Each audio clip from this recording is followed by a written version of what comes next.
I'd like to call this committee of the whole meeting for Monday, July 17th to order. Before we begin, that is not a new councillor we have there. I'd like to welcome Director Rolly Russell from Area D. Thank you. Councillor Ross will not be present at this meeting. She anticipates possibly calling in, but at this point we'll wait to see. Councillor Hammond, I assume, will be here shortly. Set on that. Okay. First item, adopting the agenda. I'd like to make an amendment to the July 17th committee of the whole agenda to under section 13, the in-camera resolution, to include 91K negotiations and related discussions respecting the proposed provision of a municipal service that are at their preliminary stages and that, in the view of council, could reasonably be expected to harm the interest of the municipality if they were held in public. May I have a mover on the amendment, please? Councillor Thompson. All those in favor? So carried. May I have a mover on the amended agenda as presented? Councillor Thompson, Councillor Butler, second, but that's okay. All in favor? So carried. Screen just went.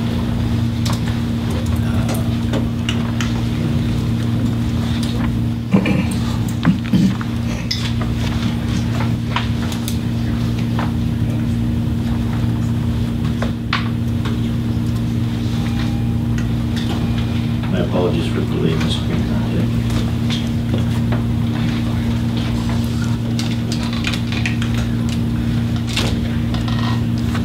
Okay. 2A, a reminder, an in-camera meeting following the committee of the whole directly afterwards. Item 3, under registered petitions and delegations, we have item 3A, the Grand Forks Disc Club. It's come to my attention that this will be postponed because the delegation is not present. So under the section of regional topics for discussion with Director Russell, we will still discuss the Disc Club items, and whenever the timelines allow, we will have that delegation present at a future meeting. So we will skip item 3A. Move on to item 3B, which is the Grand Forks Art Gallery Society. Subject matter is the financial quarterly update. Recommendation is that committee of the whole receive for information the delegation from Grand Forks Art Gallery Society regarding their financial quarterly update presentation. Mover, please. Councillor Thompson. Welcome. Good morning. Good morning. Let's see if I can remember. Turn on. On the side.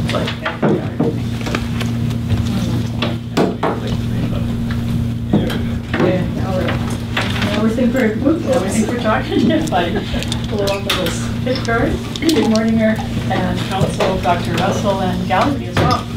Teresa Rezantoff, our board chair, is with me today. And we're just going to review sort of what we've just been doing in the last quarter. So we're doing quarterly presentations for this. I also will present a letter, and I'll describe that a little bit as I go through. But basically, I'm just going to give you an update on where we are. We'll go to the presentations here.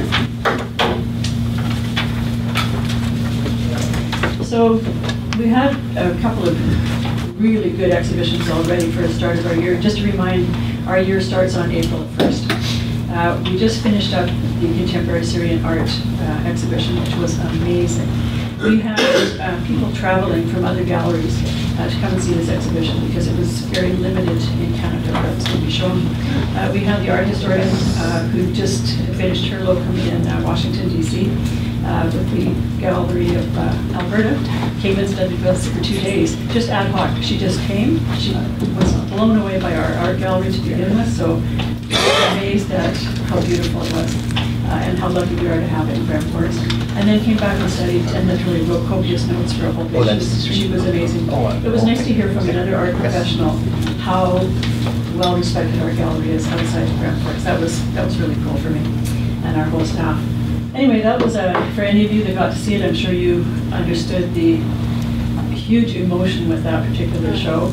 It's been followed, or rather it was preceded by Jason Baird we had a show, and he's an Indigenous artist from Saskatchewan, currently working in, I think he's actually now in Toronto, but he was in New Mexico, so he traveled up and gave a really good artist talk on his process. The whole year, like our whole programming for this year is sort of based around inclusiveness, diversity, it's Canada 150, so getting in as many things as we can. We had a really successful pop-up gallery deal for the Pearly Elementary School. They raised, I think, well over $1,000 for their after school. So we provided the space and sort of assisted them with curating the show. The kids did the art, they worked all year on it.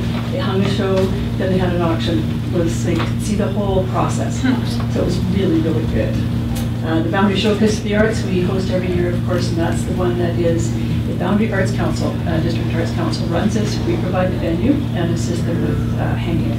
So that's just a regional show of everybody in our area, and it's really well represented there. Garden tour was really successful. We hold this every 2 years.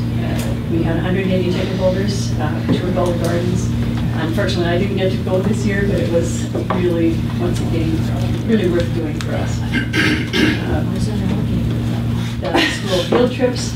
When we have these kind of shows, particularly Jason Berg's the Syrian show, we really like to make sure that we've got the schools involved. We had the high school students particularly come and tour the Syrian show because it's sort of at the level where they're studying that in school as well. So they had some good tours through. Lots of kids came through for Jason's show as well. And we have the children's summer art program currently going on. We run that every summer, July and August. So our 2 summer students who we hire through Service Canada and Young Canada Works grants run a children's art camp. So it's just every Thursday. Also works really well for us. So this past Saturday we had an opening reception. I think we were there for another event that was also at the gallery, but the gallery was packed. We had a huge opening upstairs, 3 artists. That show will run until September 9th.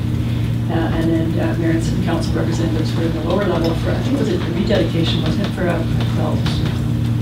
Really good. So the budget, I've given you hard copies because this one's always very difficult to read. And the whole point of this presentation or this meeting for us is just to bring you up to speed where we are. And we're running along as I had hoped again. We're running well within budget. It gets crampy a little bit farther along. We have our summer students, as I say, that's a little bit of an added expense. We get 75% funding for them, so we need to provide the 25%. We're also in transition with our staff, of course, because we're hiring our new director curator. So I have to keep the budget at kind of a level. There will be a September hire date, is September 4th, our new fellow will start. And I will still be working probably for a month with him. Ted, our curator, will be working also with him to transition. So we have a bubble of wages in there that we have to account for. So I'm kind of keeping things a wee bit tight right now, but I anticipate it will work fine. The letter that I will present, in our fee-for-service agreement, we have a clause that allows us to enter a discussion with mayor and council and staff, as long as we let you know by July 31st if we would like to entertain a longer than 1 year fee-for-service agreement. So I brought that letter today and I'll give it to staff. We found that when we were interviewing for the new position, it was really hard to attract someone to come from another area, an art professional, when they knew it was year-to-year financing. Because boy, that's a little risky for them. So that's sort of where we're thinking this is a really good time. Eric Conrad and Doug Allen, I think, former CAO, had some brief discussions with us. Perhaps that might be an option for us to discuss, which would be nice for council to not have to review this every year. The budgeting process not to have to keep going forward with it, particularly if you have a change up at election and stuff too, right? Mm-hmm. So that's sort of the intention. We do need to apply for a fee-for-service for next year before September 1st, but we need to let you know in writing if we intend to ask for a longer term by July 31st. So that's the letter I've got today. So any questions on the operating and sort of like our income and expenses that kind of jump out for you?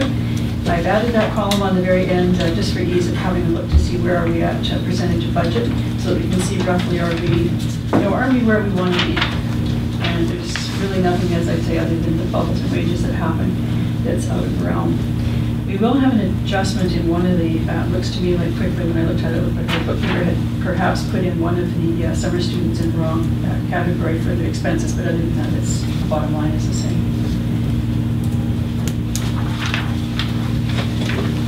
were successful in getting our BC Arts Council grant for $18,000. We won't find out about our gaming grant, which we expect will be the same as last year, until August.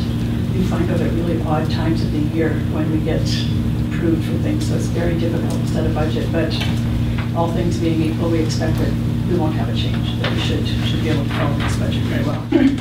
Well, likely next year's budget is going to look a little bit different because now we'll reallocate the funds for the wages. So now that I've taken my position and Ted's position, our curator's position, we combine those to one, just to ease that sort of a little bit. Now the artistic salaries will bump up a bit, and the administration will go down. So we'll just sort of shift, and our wages will actually go down a little bit. So that's the intention. It sort of is. Everything being equal, if we keep all of our funding exactly the same, the budget should flow right to where we need it to. But we really haven't any excess. You know, we're always running right to where we need to be, and it's a constant job to make sure we're doing that. So other than that, literally we're hanging on. We're making sure that our mandate is what we're respecting. Our whole reason for being is to make sure that our community has access to really top-notch art and culture, that we provide a venue as well on behalf of the city for other groups to come in and use the building, and provide obviously the visitor center.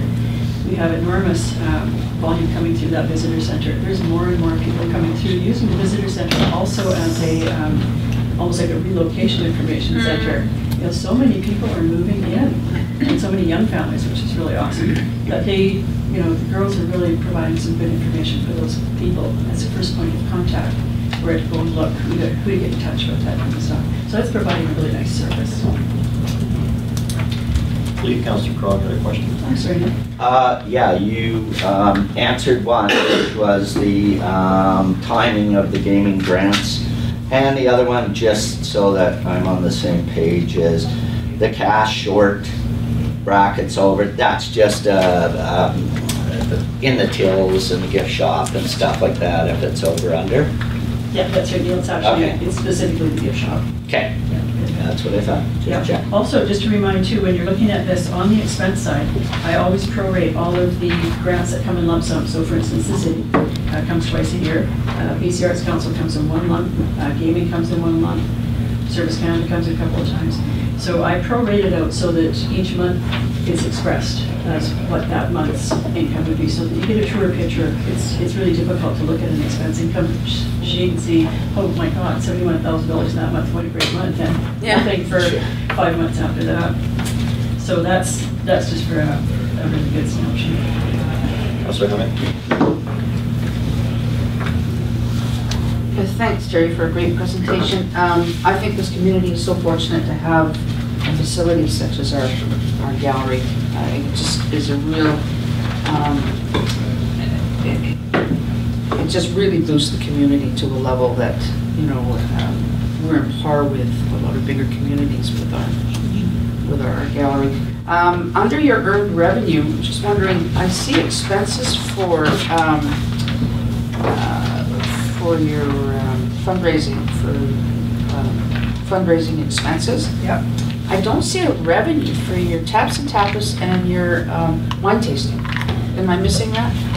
So look on the operating budget on the revenue sheet on the first page there, and you'll go down and see private sector revenue, and then about 4 lines down you see fundraising events, and it's we think we'll do about $25,000. We actually think we'll do a bit more than that. So then on the expense side, you'll see what the expenses are for that.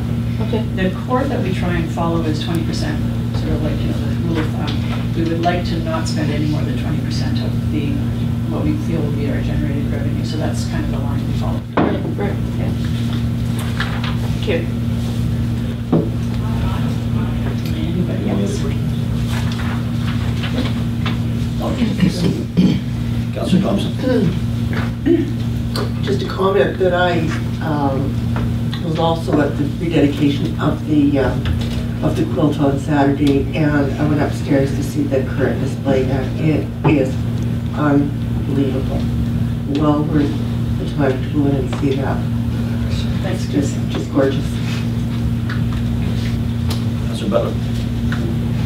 Through you, Mr. Mayor, to the presenters. So you said that you'll be hiring the new person in September. So this is the last time you'll be presenting to us then? I expect I'm probably going to present with the next, Right, because I'll do that your month, transition, right, yeah. probably until the end of September, so I'll probably be involved in there. My intention, I think I let you know before, is to run for the board again at the AGM in September, Okay. so that I can work on the volunteer Right. aspect as well, and still support the gallery. That's close to my heart, so. I can share with you a little bit. I'll be putting out a newspaper story this week, or a blurb about our new person. But just to let you know, he nearly fell through the cracks for us because he really had a difficult time with the year to year.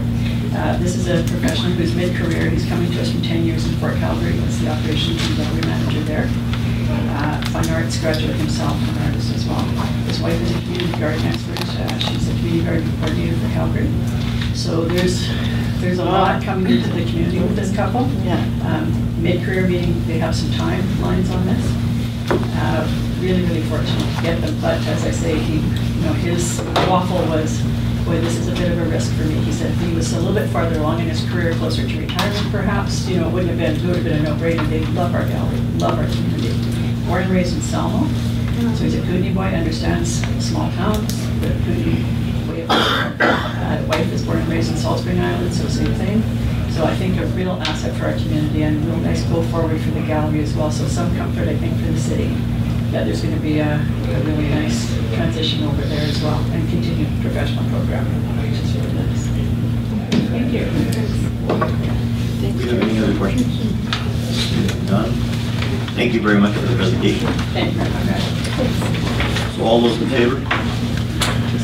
Opposed? So carried.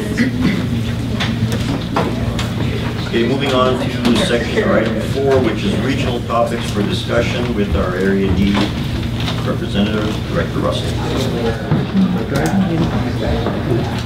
It'll work, so I don't know my All right. Thanks very much. And again, I appreciate being invited to join you. Thank you. The only thing I will speak to today is the disc golf question. As I was here last month, so updated you on a bunch of pieces then. So this is a conversation that's been kind of bantered around for a while. I think it would be great to move ahead somehow. So unfortunately, the delegation wasn't able to be here because of illness. But I will speak very briefly to some of the high points in terms of high-level points in terms of why I think it makes sense to move ahead with a disc golf course in the community. And then I will explain kind of what I would like to see in terms of the decision from council in terms of moving forward. So in terms of disc golf itself and why it's valuable, I think it's breaking down into benefits to the community in terms of environmental impacts and just the cost-benefit balance sort of thing would be my three pieces. So in terms of benefit to the community, the idea is that it would attract people to our community, it would pull people off that highway, and it helps to retain people, young families in the community, for example. It has health and wellness benefits in terms of just getting people out walking. It's a very low impact kind of sport where people can walk, they can walk with their families, and it attracts a lot of people. You can get a lot of people out on a course simultaneously, as opposed to some other sports where there's one or two people playing at once. You can have a lot of people out playing at once on a weekend. In terms of environmental kind of impacts, it has very low impact, which matters also from the city's perspective, I would expect, in terms of long-term commitments of a parcel of land. So really the infrastructure that's involved is a tee box, which is a small area the size of a table, let's say, that could be concrete or could be crushed gravel, whatever. It involves a basket at the other end that you're throwing a disc to, which is just set in on a post with a basket on the top. So and then some signs. And so there's relatively little impact, and if a future use for a particular site of a parcel came up, it would be relatively easy to adapt and change that kind of long-term vision for that parcel, which is, I think, appealing. And finally, it's, in terms of, from my perspective, in terms of economic development, it's a great investment. And so just for all those reasons, I think moving forward, we're looking at probably, similar quotes for disc golf courses around the province are somewhere between $30,000 and $40,000. I think that investment, given how much it brings back to the community, is certainly worth it from my perspective. And so I getting all those numbers and stuff will be explored. So I know you had a delegation that was intended to be here, and there was a resolution there that I saw. What I would like to ideally see is that council makes a little more concrete recommendation at their ideally, the process. I understand you have the conversation here, and then you would refer it to your meeting tonight. And specifically what I think would make sense is to be able to say, to give some direction to staff to work with that disc golf club, the disc club, to develop a kind of a proposal to bring back to you. And I would like to see identification of a specific piece of land, and that parcel next to Angus McDonald is I think very appealing. We've done some kind of exploration informally over the last year or two and looked at different parcels in rural Grand Forks and in the city of Grand Forks, and there's not many that fit the bill in terms of proximity to the city center, so that we're actually pulling people into the city as opposed to just having people stop in a park on their travels. And to work in partnership with rural Grand Forks, because it's certainly on rural Grand Forks' agenda in terms of a good community investment. I guess other than that, I'm happy to entertain questions on it. But I think so. So what I'd like to see is ideally a motion here that would direct staff to work with that club to develop a plan and a stewardship agreement that confirms the use of the land adjacent to Angus McDonald, and to explore a partnership with rural Grand Forks to deliver the project, and finally refer that decision to the meeting tonight. And in terms of partnership, you know, what I envision that to look like is so that we're all on the same page is a financial contribution from rural Grand Forks matched with a financial and an in-kind contribution from the city of Grand Forks, because you have the infrastructure and capacity to deliver a lot of that in-kind support. A couple of questions, Director Russell. One being the monetary aspect of it. Is this intended to be a free event, or will there be a cost involved for those that wish to participate in playing the game? In general, as far as my awareness is, it's always a free event in communities. So it's like a water park or something like that. It's something that people can go enjoy, and the intent is to attract them to do other things while they stop. So. Following up to that, the second question I have is, who will be sustaining the upkeep and the maintenance of this program or this park? And that's why I would encourage the resolution to direct staff to work on developing that stewardship agreement with the disc club, because that's obviously, I share that concern with any kind of projects in terms of ongoing maintenance, and I think that that would have to be a conversation with that club to decide what that looks like. Yes, because to ascertain again, it's an asset that we're acquiring, so to maintain it, this is the key factor based on our asset management. Absolutely. Councillor Butler. Thanks, Mr. Mayor. Through you to Mr. Russell. So what I understand right now is we're just putting forward a motion for staff to work with the disc club and also with Area D to just come up with an idea and a plan for this. We're not actually approving the go-ahead on developing this disc golf course right now. So council still has the ability, when it comes back to us, to tweak that plan or to deny that plan or approve it. Right now, we're just giving the permission for staff to take the time to explore it with you guys, which I think is great. It's been a long time coming, and I think it would be a great use for that piece of property, and for all the reasons that you've already said. Exactly, Councillor Butler. That's what the resolution reads. That's how we're going to be probably presenting it today. Councillor Thompson and Councillor Hammond. Through you, Mr. Mayor, to Director Russell, I guess, who may be in a position to answer. Is this a single-purpose green area park?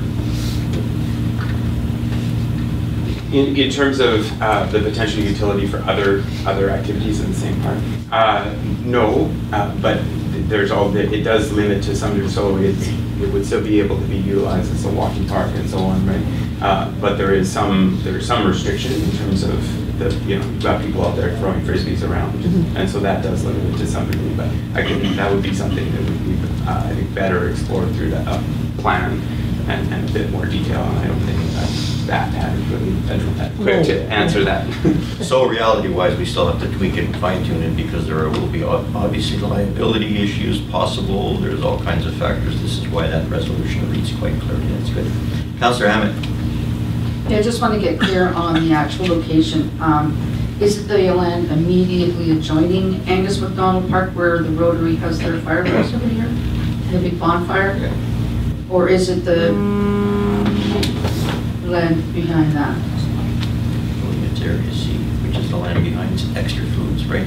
That big Yeah, parcel. again, the specifics of where the parcel lines are, I'm not the one to answer that, I don't think, but my understanding. Yeah. Yours, yeah.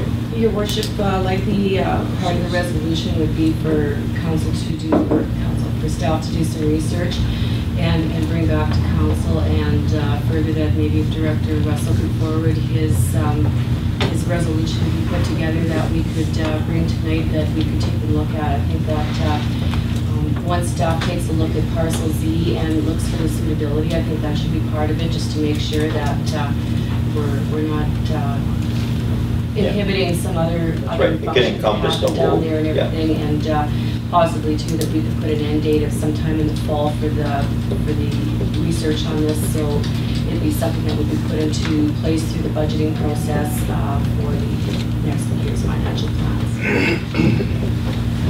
Okay. Councillor Butler. So are we needing a motion then to forward this to tonight's meeting and have it on tonight's agenda to put forward this motion? Well, there is a resolution putting forward to recommend staff to work, and we can then put it to the evening. Right, meeting. so, okay, so I'll put forward that motion then. Yeah, so recommend the council to direct staff to work with the club to identify long-term locations for disc golf activities and refer it to the evening meeting. And I also wanted to include the section that Mr. Russell had suggested to identify parcel Z as the property for exploration. Yeah, include Director Russell's recommendations. So we have a mover on that, please? I did. Okay. All those in favor? Anyone opposed? So carried. Moving onward, do we have any other topics of discussion, regional topics? Again, since I was here last month, I think that's all I've done. Yeah, not much was happening in regional meeting, not many meetings. Thank you. Thank you, Director Russell. To the gentleman in the back. GFTV. I was just curious if you have any further information on the emergency manager's position and how is that going to be filled?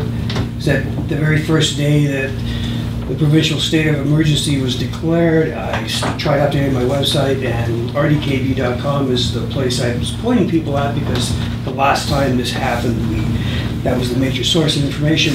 And it was about flooding, and it's been about flooding every single day. It's still about flooding, and I see that there's a job opening for an emergency manager position. So do you know anything about how quickly that's being filled and what's been happening with that? That's a concern. Thanks. I won't update on the specifics of the position, but I will say, so just to clarify, that the regional district operates or is the coordinating body for the Emergency Operations Center when we engage it regionally or locally, as opposed to provincial engagement of that emergency the state of emergency provincially. And so your point is well received, and I'll follow up on the updating of that website. But that is a communication tool for our Emergency Operations Center as opposed to a provincial state of emergency. Okay, thank you. Okay. We don't have a motion, but we have a motion to receive Director Russell's report. Councilor Butler, all those in favor? So carried. Thank you. Thank you, Director Russell. Okay. Moving on to item 5, which is 5A, the Community Satisfaction Survey from our Deputy Manager of Operations, and the recommendation is that Council receives a report for further more information. Mover, please. Councilor Thompson.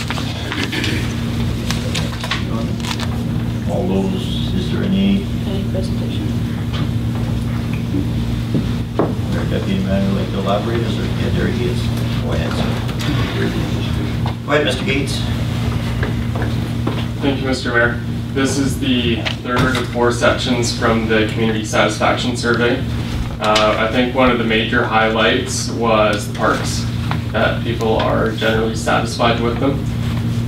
And just to say thank you to our Public Works crew, because they do maintain that high level of service. The other interesting piece was that there was not a complete crossover of satisfaction with the level of importance. So you could see that cleanliness of the public washrooms was the highest level of importance, and I believe it was midway down in the level of satisfaction. Why I'm highlighting that is because when we're looking at work planning for following years and budgeting as well, the importance and the satisfaction, where it's high importance and low satisfaction, is where I believe we should focus efforts on improvement. And so it is nice to have the feedback from the public to confirm that for some spots we do need to improve, and that we should allocate additional resources there because they are high importance. So if you look at the text summary, I highlighted just a couple points in terms of where you might see some additional points or additional resources allocated in work planning. And one of them was with development planning, which received a fairly low level of satisfaction, but also a very high level of importance. And on the facility side, again, the public washrooms. The good news is, overall, the public was very satisfied with our facilities, and for the most part satisfied with the services. Thank you, Mr. Gates. Any questions, Councillor Butler? Yeah, I really liked the results from this survey, how you've set them out here, and that the public is interested in having more time allocated to development and planning as we see a lot of new families moving in. Real estate is moving quite well. I think it's important that we get ahead of that wave and that we have solid zoning and solid, our SCP is solid, so that we are able to plan our community how we want it to look rather than being reactive as people come in. I think that's really important. We've seen that happen in other communities where development explodes and the town isn't ready for it. So I think it's important that we do get ready. Lady Crystal. Yes, Your Worship, thank you. Through you to the Deputy Manager. It was a question I had wondered about a while ago, but so the survey had a sample size, and that was sent out to randomly selected residents, but it was also opened up to those who wanted to complete the survey. So is there any indication that having those obviously very civically engaged people who wanted to complete the survey influenced the results in any way? So these results do not include the open survey results because when we compared the demographics between the two sets, they were significantly different. And so because we were using a random sampling in our methodology, we felt that we should exclude the results because they were so different. Not necessarily what they said, but just who was responding to it. So I guess that follow-up then, what was the overall turnout then for that random sampling? I believe it was 1,000 sample size, is that correct? What was the turnout on that survey? The response was 280. Of 1,000? Of the 1,000. Thank you. May I just get you to identify yourself, please? for the Oh, record? sorry, Kate Sailors from the Gazette. Thank you. Any other questions? Seeing none, all those in favor? Anyone opposed? So carried. Okay, moving on to our monthly highlight reports from our department managers. Staff requests the council receive the monthly activity reports from department managers. Recommendations that were received. The monthly activity reports from the different managers. Mover, please. Councillor Thompson. Any questions? Councillor Hammond? No questions. Councillor Butler? Yeah, sorry, I'm just scrolling through here to try and find what I highlighted. So this is for the Manager of Development and Engineering. It was reported continued preliminary layout for one industrial subdivision, completed 2 residential development variance permits and 1 ALC application. I'm just wondering that industrial subdivision, which property it was. Is this something we've talked about before? Sorry. Yeah. Right. Through the Mayor, thank you. So the industrial subdivision under review, it's the airport, next adjacent to the airport, the old forestry building where the Habitat Review Center was. And so it's a fairly large parcel. and because of access and everything else, the owner is interested in developing it to its full potential with 4 parcels. I think it's 4 is being considered. So it's going through the servicing engineering right now. Yeah, and we've also had quite a few inquiries in the past year from people looking for smaller industrial parcels for sort of more cottage-type industries as opposed to large industries. So probably needs to be quick. Thank you. Councillor Thompson. Thank you, Worship. Through you to the fire chief. I understand that there are some transients and homeless that are building fires at night, causing some serious concern to residents. What, if anything, can the department do, or the police do, or to allay the concerns of those who feel they could be impacted by dry weather, and if the fire were to get out of control?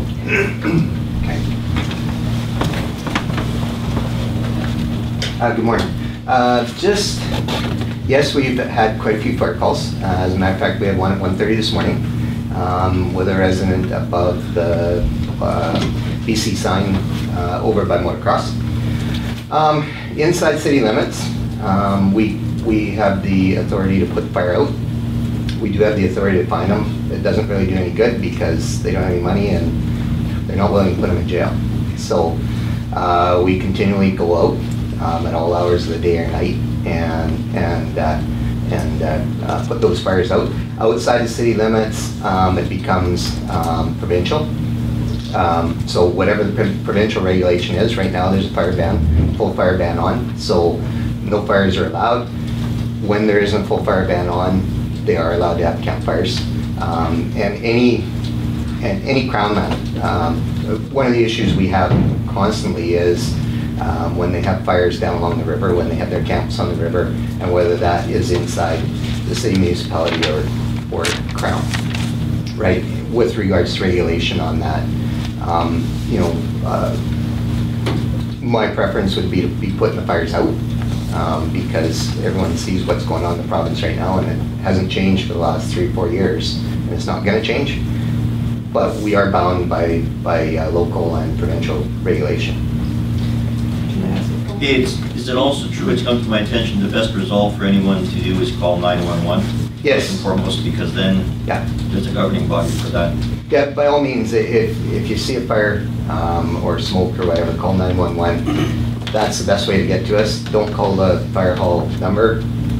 We're only there from 8 to 5:30 during the day, and it doesn't forward to anything.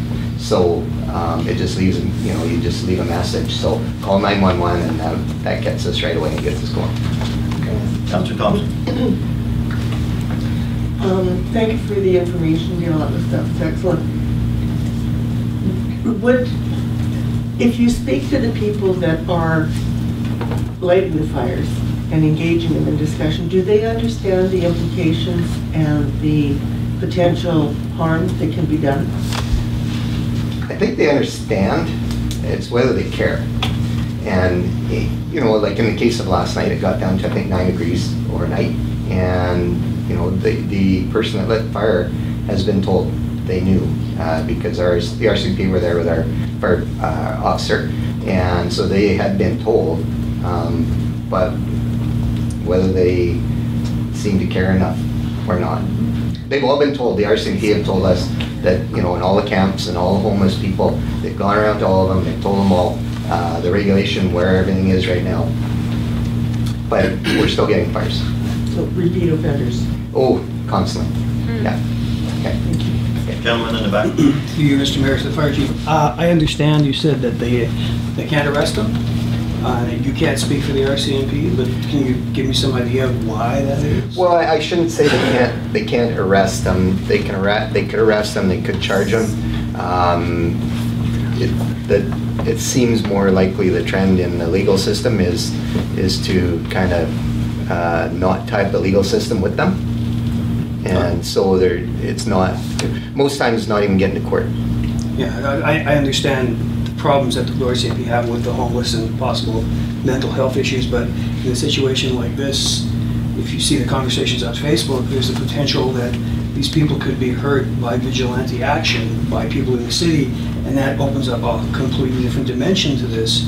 It's criminal, not just the potential for fire damage and property loss and life loss, and the RCMP can't go there until something starts to burn? Is that what it is? Pretty much. At least I think, anyways. I mean, if they're on Crown land, they have the ability to camp for 2 weeks, and then after 2 weeks, the RCMP can move them. And they can or cannot have a campfire right now? If there's no ban on, they can have a campfire. Okay. If there is a ban on, they cannot have a campfire. Thank you. Okay. Again, for the record, identify yourself. Les Johnson, GFTV, I taxpayer. know who you are, but just for the record, thank you. Councillor Butler. Through you, Mr. Mayor, to the fire chief. So what I'm understanding, what you're saying is you're finding it difficult to enforce the fire ban along the rivers because it's Crown land. And so you're able to go and tell them to put it out? Well, it becomes a little bit of a legal thing if we go put a fire out and it's outside city limit, right? Because we don't have the authority if it's on Crown, and they're allowed to burn. Right now, we can do it because there's a provincial ban. Oh, you can do it. You don't have to get the RCMP to do it. No. We can do it right now. During the time when campfires are allowed, that's when it's kind of touchy as to where they are with regard to the city boundary, the municipal boundary, right? And especially along rivers, because you got to allow for the floodplain side of things on the rivers. So that's where it gets a little bit sticky for us. Most times, do we put them out? Yes, because in my opinion, safety is the best prevention, and if we don't know for sure, we're going to put it out. Right? So realistically, you can't trump the jurisdictional issue. Right. Outside municipality. Right. Now, if the regional district had a bylaw in effect that said, no campfires in the regional district, then by all means, I would, because we have our contract for service with them, then I would have the authority to do that with them. But they don't, and so I don't. Right. They're just guided by the province. Okay. Thank you. Gentleman in the back row. My name's Bernie Draper, and I live right adjacent to that park, Sugimoto, it's called, I think. Riverside Park, or whatever you want to call it. And for 8 years there, we've been stuck with these people coming in, lighting fires just about every night. And it's usually done after 1 o'clock in the morning when the fire department doesn't know or isn't called. And I got to say that the fire department has been very good. They've been right on the spot trying to take care of it, but these guys don't care. They're, I don't know what you'd call it, they're misguided in so many ways. They use the area there that's for walking and dog walking as a toilet, and you can't go walking anywhere through there and be safe. So I think that, something else should be done. There's going to be a fire one of these days. What else could happen in there? Normal people that pay taxes can't use the park, can't walk their dogs, because you get all these people from Toronto, Winnipeg, and wherever that don't want to follow the rules. And we've been putting up with this for years, and nothing has ever happened, and people are moving out. It's giving the city a pretty bad name, which is sad. Thank you, sir. Gentlemen. Bob Gillespie. Just want to state my concerns about the homeless vagrant on the end of 2nd Street. I'm likely the closest resident to him, about 120 feet away from his camp. On this side or that side of 2nd? I'm on 3rd. West side. The west side. We've had several conversations in here and at the RCMP and with Dale and Kevin. And I'm understanding now the situation with the mental health issue. But this guy's had 2 fires during a provincial state of emergency. 2. Why is he still there? And we've been to that. And thank God these guys have responded. Thank you for what you do. They put the fires out. But I mean, look what happened at Lake Country over the weekend. Imagine what would happen there. So a question to you, Terry, would be, does our fire department, when it's in city limits, can we not do something with the province? Because there is a state of emergency in the province right now, we must have some kind of powers here. No, we can issue a fine. Okay, but that's it. So who do you work in conjunction with to remedy this? Only the RCMP would be the other element. Well, I mean, it's kind of I mean, this is the big gray area that we're dealing with here, and it's a tough area, and especially with regards to fires. I mean, we constantly go. We don't find them when we go up because we know they don't have any money. They don't even have an address, right? So, you know, we can't get any money out of them, so you're not going to find them, right? And RCMP aren't going to charge them, right? And because it's, you know, other than the provincial state of emergency right now, it's a minor offense to have a outdoor fire, right? So, so they're not going to do anything about it.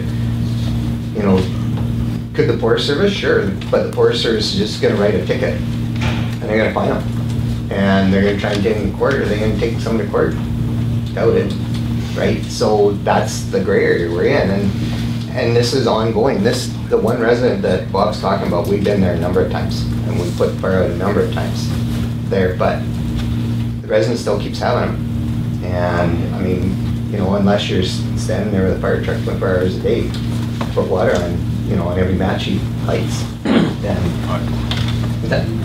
yeah, right. So should it hypothetically go to a catastrophe, even then there's nothing that can be done? No, and you know, I mean, in their case, and in many of the cases, the case that we went to last night, you know, if that fire gets away, well, I guarantee you, we're evacuating Valley Heights. Guarantee it. The whole thing's Copper Ridge, right? In their case, it's Copper Ridge because it goes right over top of the mountain, takes out all our transmission towers up there, and goes over the mountain, right? So I get the homeless thing. I understand the fact that, you know, they're maybe down on their luck or whatever, but there's also a mental health issue here involved with all of these, and something needs to be done because, you know, we'll have another care booth. We're gonna have another care booth, and you know, it's just a matter of time. It's not if, it's when. And you know, I mean, we can only do so much on our end of things. I was just reading a report from the province, from Southeast Fire Center this morning, and the rate of spread for a fire to be lit in our boundary area right now was 4 times quicker than all the other areas in the Southeast Fire Center right now. And so when you see those kind of stats, and for us, it doesn't matter how quick we get there, right? I mean, you can get there in 5 minutes, you lost it, especially if there's a wind, right? So, you know, we're doing the best we can, and I think for the most part, the guys are doing a fantastic job, but there's gonna come to a point where we're either gonna be busy and can't get there like immediately, or something's gonna happen. And that's very disturbing and very problematic. Yeah, for sure it is. And I mean, we've been dealing with this for quite some time now, and I mean, this doesn't just come up. No. I mean, this has been for quite some time now. We've been dealing with this. So, thank you. Something should be Councillor done. Hammett, and then Councillor Thompson. And the gentleman. I'll wait in my phone too. Okay, so we'll. Yeah, I was contacted yesterday by concerned residents about that camp up on Observation Mountain. I actually went up and saw it. It's got quite a little compound going up there. He's built some nice stairs and leading up to his camp. I understand their frustration. I think what we're lacking in this community is enough outreach workers to get out there on the ground. People with boots on the ground, go and talk to them, see what services they need, what they need, and what help they need, and guidance and counseling. Because there's definitely a mental health issue that we have. That's probably the biggest problem with our homeless. And a drug issue. And the drugs, but it all stems down to mental health, where an outreach worker may be able to connect with those people Whereas the fire department and the RCMP are there for emergencies, but they're not able to connect the way. I think Darren might have some more information on that, because I think that's the key, and the element that's been missing all along, I think, in this community is in reaching people that are homeless. And I'm hoping that there's some solution on the horizon. Lady in front. Hi, my name is Dara. And just to preface with the philosophical differences about what causes homelessness, homelessness is actually a systemic issue. One of the pieces that people are faced with when they arrive in homelessness is that they do not have a roof over their head, they do not have warmth at night, they do not have a toilet in which to urinate and defecate, they do not have those things.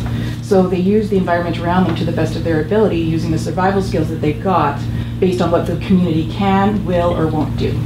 The bottom line is, if for an immediate solution, because fires are needed for warmth, so we're talking about solutions about the behavior as opposed to the solutions about the source. So if we look at the source, housing's not available in our community. I myself am couch surfing. I do not have a place to live until August. So I'm a brand new resident with a job that is in community that couldn't find a place to live. So we need housing. The other piece that would get people to stop lighting fires, as well as take care of them year round, would actually be a 365 shelter. That could actually commence immediately, right? So if we look at that, to look at what is the cause as opposed to the never-ending piece of trying to put out the matches and the fires, because we're going to need a whole townsfolk of people with water guns and pistols trying to put out fires and matches and such, you know. You'll need all of us on board with water cannons, etc. So that's not a reality. The reality is, if someone has a place to go that has a restroom, that has a roof, that where they don't have to light a fire, they will go there. So that's actually seems to be the solution. Just as an observer, and I come from Medicine Hat, where we implemented the Housing First initiative, and we're very successful in that after attempting a lot of things that didn't work out very well for us. So that's my piece. Thank you. With all due respect to that comment, I have already had a meeting with two gentlemen also from Whispers, and the comment I made was, we use the term homeless on such a huge broad spectrum. You had said if we had a shelter, but there is no guarantee that the drug users, the mental issue people would go to that shelter, and that's the problem. That there's a true, genuine homeless situation, I agree, every community has it, but how do we resolve those other problems? Because when we had Whispers of Hope, they went there and they left, and they still set up tents. Yes. May I say? So housing, it's not housing only, it's housing first. So the shelter is one piece, but the other piece is the outreach work and the support to work through those other issues, because those are actually coping mechanisms to deal with the reality of what they're experiencing in their lives right now. Folks don't wake up in the morning and say, I want to be a drug addict today. That's not actually how it works. So if we address the sources, we have a way better longevity plan as opposed to the Band-Aid solutions that we know don't work. So that's the other piece. It's not just the shelter, but the other piece as well. Rehabilitative services would be also a very good avenue to take, more so for the secondary portion that I spoke to.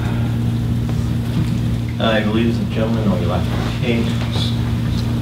Gentleman in the back. Yeah, and I was going to say, there's a myriad of reasons why people do this, why they act like this. But we've had this problem in here for goodness knows how long. And why do they gravitate to an area where there's hardly any work and there aren't facilities to take care of their problems? And I agree with the mayor. They're going to be like this whether you like it or not. I've talked to several of them and asked them, you know, what they would want to do, and they said, just get out of my face. They want to sleep at the creek, they want to defecate all over the place and do what they want. And you try to take action and they'll just say, well, I'm poor, I haven't got anything, and you've got to help me. And that's what happens. You know, the province is paying for it. The province is helping them, paying for their food, their clothing. They got different clothes on every day. And they leave it thrown in front of our place. You know, we have people actually in our building that pick up clothes because they don't want it anymore. It's a day old. It's been given to to the Whispers of Hope. That's where they get it from. I mean, it's getting out of hand, and people don't want to come here. I know a lot of people right now that won't come to, they used to come fishing here. And you see them come down, they're down there maybe 5 minutes, and they're gone. It's too bad, you know. A wonderful place like this, and you got to put up with this. I think that the city or someone has to put their hand down and say, look, this is the way it is, these are the rules, and the same with the RCMP. And oh yeah, I don't know how many times we've talked to the mounted police, and they've got the same story. We only take care of criminal cases. I says, no, I says civil cases too. Well, that's at the end of the rope. We only take care of criminal cases. Well, what about these people running around? You know, they're at night, you find them in our garage. They're using, at night, they're using our plugs for charging their batteries. They all got cell phones. You know, they've got everything that a normal person has except a job. What's a normal person? Sorry, I'm not supposed to interrupt, but it's been twice you say that, a normal person. A normal What's a normal person? A normal person is a person that has a job. Oh, that's a normal person. And cares about the law, and retaining this law, so everybody can have a just society. You're really lucky to be where you are right now. Excuse me. Excuse me. Some order, Yeah. please, in the gallery, or I will have to ask you to leave. Without sounding contradictory to the statements I just previously made, but one thing I will say, we're not unique in this situation. If you can understand that there are many communities that share the same problems. We just feel because it's not in our backyard, unfortunately, that's always a statement that's made. So we're not unique, just so everyone can realize this. If you listen to the news, you'll see it happening everywhere. There has to be a resolve, and that unfortunately has not been found yet. Hopefully the province will step up their actions to help, and each municipality, if they could collaboratively put an effort on this to make some resolve.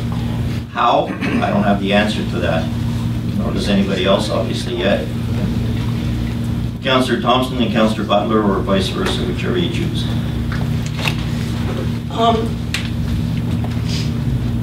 The one on Second Street, the camp, and he's built stairs. He's got stairs going up to his teepee. So can he not be relocated, moved, or, you know, maybe that's a question for our bylaw enforcement officer? He's got 2 weeks? 2 weeks in Crown Land, that's what they just said. Yes, I know that, but I mean, how long has he been there? Because I've been reading about this, I'll bet you, for a good 2 weeks. So, I don't know, just, if your worship, if the bylaw enforcement officer could comment on that, I'd like to hear from him. Can we take his stairs away? So his stairs are dug into the hillside coming off the road off of 2nd Street. He is actually on city land, not Crown land. Okay. I have no authority to move him. I can write him a ticket, and that's a complete waste of time. And he's not violating any bylaws. But if he's building stairs on ground land. Not Crown land. City land, my apologies, yes. All he's done is dug little steps into the pathway. So level them. And keep leveling them.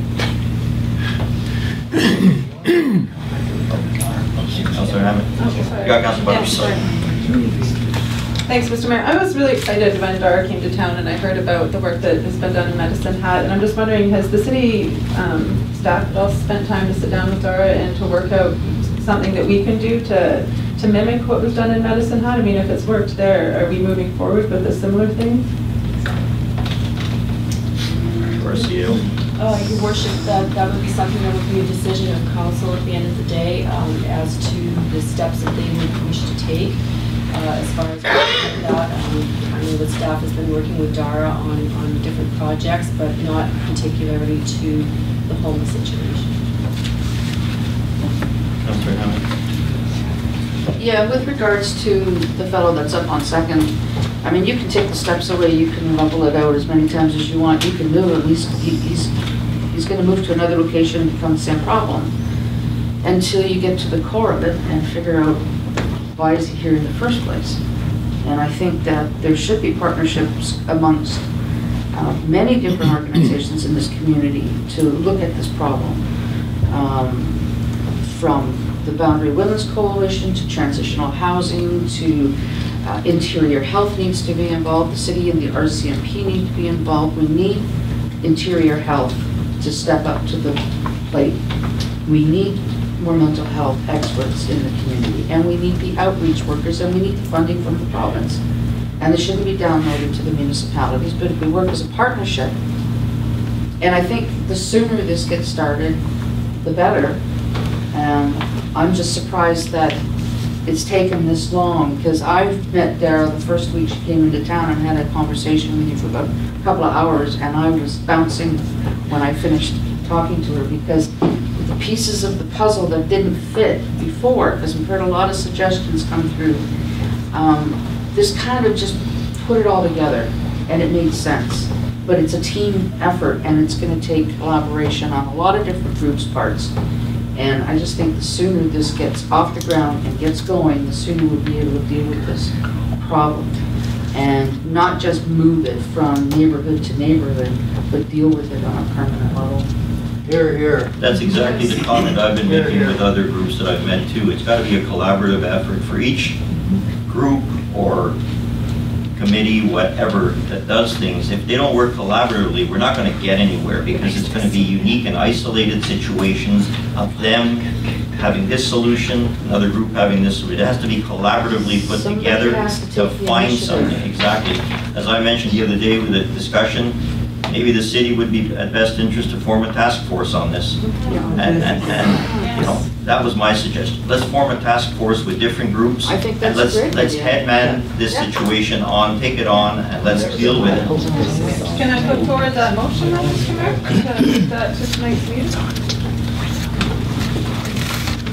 To form the task force? Well, our CEO just said that it did. Yeah, but, Or is that the mayor's prerogative as mayor? well, I would say we leave it for now, because there's a reason behind it. Yes, Your Worship, I think that, I know what. And I think council does too. We'll leave it for the evening meeting at this point. But Can we put it on the agenda for the evening meeting? we can, yeah, we can put it at late item. Your Worship, it would have to be very, very high level to be able to all of a sudden staff to drop everything else and implement the task No. force. I think that there needs to be some further discussion. Yeah. Before that, council intentions to discuss this evening after the I think the idea of forming a task force is a little premature at this point. I think we need a little bit more input from the different groups, and we'll discuss this further. Well, can we at least get in touch with the different groups, because somebody has to make the initiative. I- Somebody has to take the I've already initiative. taken that initiative the other day. So it's in meetings, so I can't discuss it in here right now. It is in the works. Something is happening. Yeah, it's happening because I've already made quite sure, and I've used the word task force Okay. in that discussion. Okay. Gentleman in the back. Les Johnson, GFTV. So the situation you're talking about here was predictable. And yes, indeed, we should be doing something to help ameliorate the issues that the homeless are facing in this community. But right now, we have an emergency situation to some degree. And when these people have pressure put upon them by either the RCMP or the fire department, or by vigilante or minded people in the community, the problem that we really are having and facing is similar to what happened when somebody tried to burn down City Hall a couple of years ago. That was their irrational response to the pressure that they felt upon them. We're not talking about people who have a reasonable way of looking at the world. If you put too much pressure on them, they may go with that grand gesture, well, screw you all. And they may have mental health issues, or they may just have coping strategy issues, but that is a problem for all of us. And what I'm curious, Mr. Mayor, is that this can't be the only municipality that is facing this issue.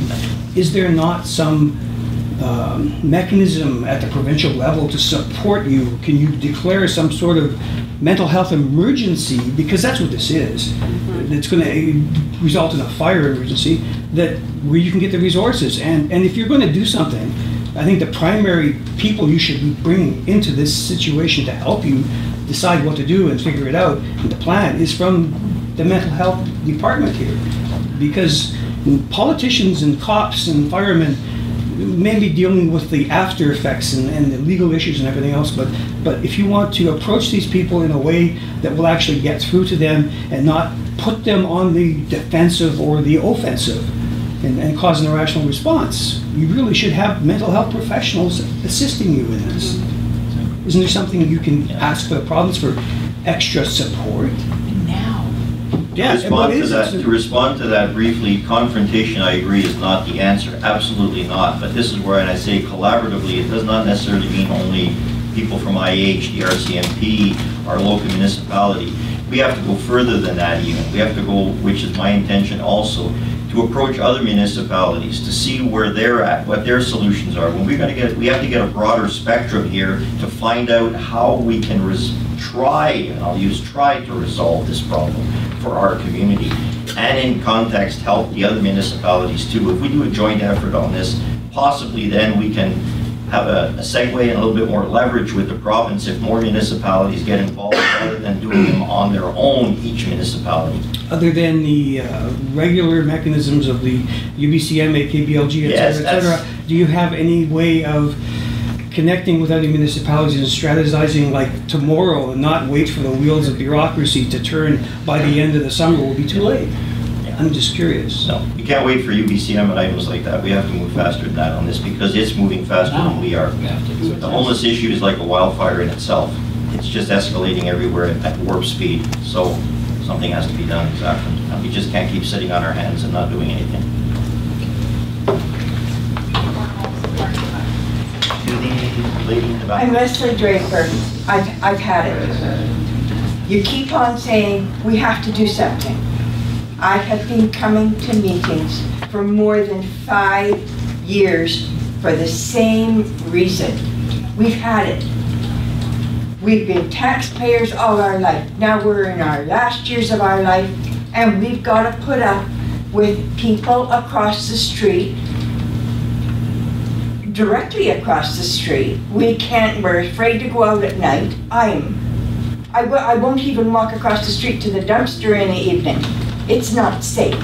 There's people cracking whips. There's people shooting up. They're hollering, they're screaming, the list goes on and on and on. What about us? Everybody says they have rights. Don't we have any rights? You own that property. We own that property. It's city property. It is said all over the internet that it is a park. Do something. We've been begging this council to do something for years. Please do something before it's too late for us.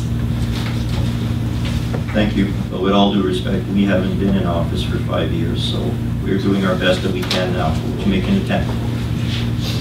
We've been asking. We've been asking.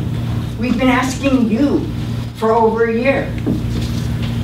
Again, unfortunately, situations like this are not resolvable within a year or a couple of months. It would be nice if they would be, but they're not. It takes a bigger collaborative effort. I know it's tough to understand that, but it does not move that fast. But you don't realize that these people in moments can affect us. But you can't do anything to protect our rights, the people at Grand Forks. This place could go up in smoke. Again, the realization of what is going on, even if the realization is amongst myself and council, it is still what we have to do about it. The realization is there. It's just what can we do about it. Well, you've been thinking for a long time. Thank you. Councillor Hammond. Well, I don't know, I understand the problem that's done on Riverside. It's been a big concern for me. I've been watching that for years. I've gone down there, I've seen the needles, I've seen what's been going on. I know that local residents are not using it. We've lost that whole walkway to the forks, to the community. I have visions of what I'd like to see along that waterfront. The city is eventually purchasing up all of that land, and I'd like to see the walkway extended all the way around under the 2nd Street Bridge and City Park. But what if we have a take back the park? Why don't we get more residents out there? Why don't we have a couple of days or one night a week where you rally people to go for a walk along there? They like to, you know, some of these people, you want them to move on, but they can stay down there in isolation because you don't walk down there, your neighbors don't walk down there, the rest of the community don't walk down there. That whole area is lost to our community. And you've given it over to them. Why don't we take it back? Why don't we have walks on a Friday evening? Everybody in groups of 10 or 20, take a walk down there. Sit down there, enjoy the park in the evening down at the river. They're not going to want to sit there and shoot up when there's a group of people in front of them. So if you rally enough people to go down there, just tell her to take back the park. Okay, I don't think there's any I'm going to call the question. Sorry, just to me, we were talking about the manager's reports, and I have one more question on their reports. To change the topic. Thank you. I'm just wondering, the cleanup from the flood in City Park, did the sand or the silt from the river get into the spray park at all? Was that a hard issue to clean up? Do any of our members go potluck? Good for you. The park was designed knowing full well that it would flood. Okay. So it's, it's a closed system and it can be flushed out. Okay. Thank you. This lady had a question, I believe. Well, this is on the last topic, so. I'll give you a little latitude. All right. Could we not utilize some of these empty buildings we have in the area? About one out, the old Broadacres place.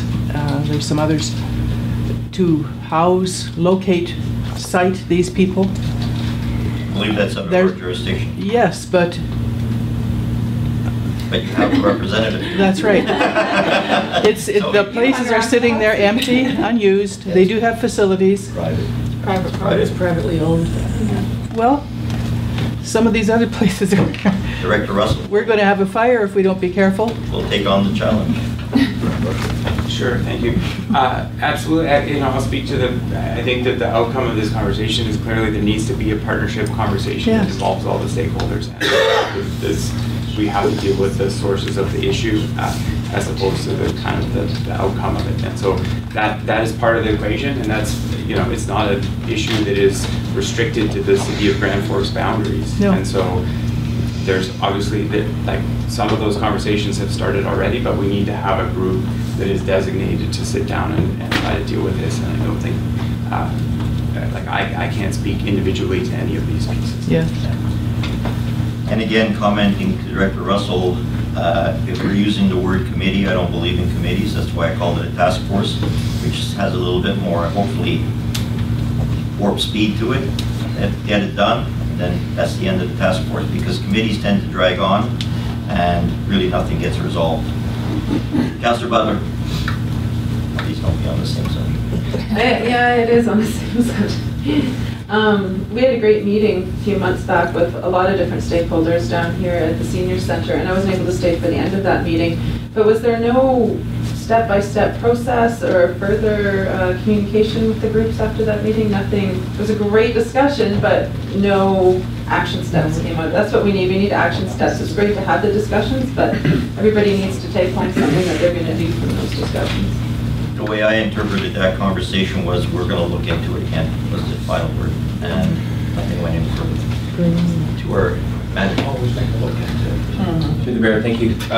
So yes, as a result of the workshop at City Hall about affordable housing, staff has proceeded through detailed research on the city role in supporting affordable housing, and also zoning language that eases some of the rental housing issues and encourages more development. So we've basically been studying it for quite a while and haven't made extensive contact with the network of groups that we're at there, but the process where we're having the open meeting this afternoon is part of that conversation and inviting to continue work towards that. Absolutely. Thank you. And my reference when I said spoke to individuals, it was to IH individuals, and that was the response. We'll talk about it some more. We'll look into it. It's under study. So, which is, with all due respect, a common response we get. Councillor Crog. Yeah, I haven't spoken about it, so I'm staying on the same topic.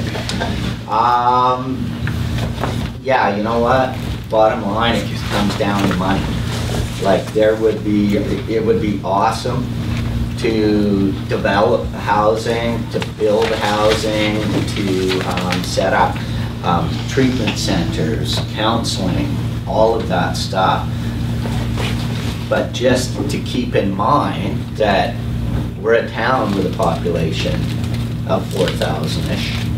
I think there's about 2,000 property tax folios.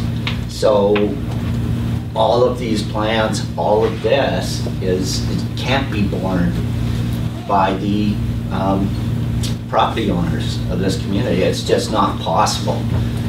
Like physically, financially, it's just not possible to do it by ourselves. And people say, well, the city needs to do this, the city needs to do that. And it's like, well, how do we do that? Right? It's a problem that's not going to end. I've said it before. If you had 10 homeless people and you found homes for those 10 homeless people, so they're not homeless anymore, you would then have another 10 homeless people. Like it's province-wide, it's countrywide, it's driven by the economy. Again, I'm pretty sure the provincial government would say the exact same thing. We don't have the money for it. The federal government would say the exact same thing. We don't have the money for it, right? But as long as we all keep that in mind, and we can do what we can do as a municipality, but everybody's already stretched thin as far as taxation properties go, that type of thing. So that was my only comment. I'll be very quick. The councillor is very correct. It's 5 times more expensive to keep people in homelessness than it is to house them and provide community services that already exist.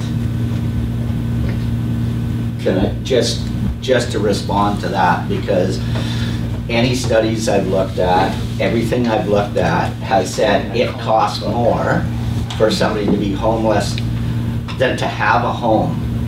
What I'm trying to say is, as far as the taxpayers, the municipality, it's not true, right? It would cost us more to create the housing because all of those extra costs, emergency services, everything that goes along with it, that cost is spread throughout the province and taken up by, some of it taken up by the province and by the feds. But unless you get an influx of funding, nothing's going to change. So sorry. No, you need to speak more. So just to speak to experience, and I know you want, this is a giant conversation that, more time, another time might be the best way to go. And the funding sources do need to be federal, provincial, and municipal. So yes, all of that, yes. And that unfortunately is exactly what you just said. Another time might be a good time to talk about it. This is where the problem lies. I'm not saying in any disrespect to what you said, but this is exactly the response that I'm always hearing. Another time, and when is that other time? Well, it's a bigger conversation. Exactly. No, I agree. We got to cut it short here because I'm advocating stopping this, but I'm just saying. Director Russell. Director Russell, go ahead. I'm not aware of whether the City of Grand Forks has already identified what their ministerial meetings will be or requested to be at UBCI, and has that already taken place? And if not, this might be an interesting piece to add to your conversations about what those meetings, what your top priority topics are for meetings with ministers. And it's certainly the sort of issue where rural Grand Forks would be keen to be coming to those meetings along with you if it's a topic such as this, which is clearly not restricted to the city boundaries. Which would probably be a good subject to have as a form of a mayor's caucus there, which we did with the deer issue that time, where the mayors got together, we discussed it, and there would be a very good opportunity there to discuss other communities' situations, how they're handling them, how they're taking care of them, how they're reacting, or that type of thing. And then approach the ministers more in a group, other than just a few mayors, maybe a group of mayors. Will it have any leverage? Probably not, but it's worth a try. So how's that deer thing working out? This I'm talking 2 years ago. Councillor Hammond, hopefully not at the same time. So, yeah, we did meet with Minister Coleman last September at UBCM with Neil Muth, who was looking after taking the charge with the transitional housing. And Neil was in the process of putting the budget together and presenting it to Minister Coleman before he suddenly passed with a heart attack. So we haven't heard anything back from the provincial government on the funding request, and we're not sure now at what stage it's at. But that again was geared towards transitional housing, which is a little bit different than what we're dealing with here. Director Russell. And it would be timely to reopen that conversation given the change. Yes. On a broader spectrum, including homeless. Yeah. Okay, I'm going to call the question. All those in favor, which was to receive the monthly activity reports. Anyone opposed? So carried. It was good discussion. Thank you. Thank you everyone for participating in this. Okay, item 5C. Development permit for women's transition housing. Manager of Development Engineering, the recommendation is that the Committee of the Whole recommends to Council to approve the development permit for the women's transition housing to be located on Lot 1, District Lot 380, SDYD, Plan KAP 85777, 19th Street, north of 68th Avenue, and refers the decision to the August 21st regular meeting of Council. I'll move it. Mr. Thompson. Your Worship, due to the late item is that there was an oversight from staff and it's supposed to be referred to the decision to tonight's meeting. So council is aware that it is as a late item as a regular meeting. So may I have a motion to amend August 21st to July 7th? May I have a mover? Mr. Thompson. But we already have a motion on the table, do we not? Yeah, this was just to amend that motion to change the date. Oh, Date. yeah. Change the date, so I have a mover. All those in favor of the amendment? Anyone opposed? You're opposed to Councilor Crowe? Yeah. Okay. Yeah. You're opposed to the amendment? Well, Yeah, nice to speak to that. changing it to But we want to speak to the amendment. Yeah, I'm not sure staff's timelines on this. There's a reason to rush through this, but you know, we do have a lot of concerned residents that provided us with new information today, and it might be a bit quick. I'm not sure, once we hear from everybody, if it's something that maybe council needs to discuss further. So I'm just not sure about this timeline here, if there's a reason why it has to be tonight and not August. To our CAO. Your Worship, it's typical that there would be a resting period between the policies and bylaws. However, this is a development permit on form and character, and it is not a typical piece that you would have a resting period for, and it was an oversight of staff. It was meant to be going to tonight's meeting, so. Okay, so it's just for form and character. Councilor Crowe? Yeah, can we, through you to staff, get a simplified explanation of a development permit for form and character, just so we're all on the same page. Okay. Sure, go ahead to that guy. I'll start there. Thank you. Development permits for development permit area depends on the development permit area. And in this particular development permit area, staff's role is in form and character. So how it fits into the neighborhood, and you know, if there's any green or sustainable features of the development. And so that's where staff role is with this particular development permit area.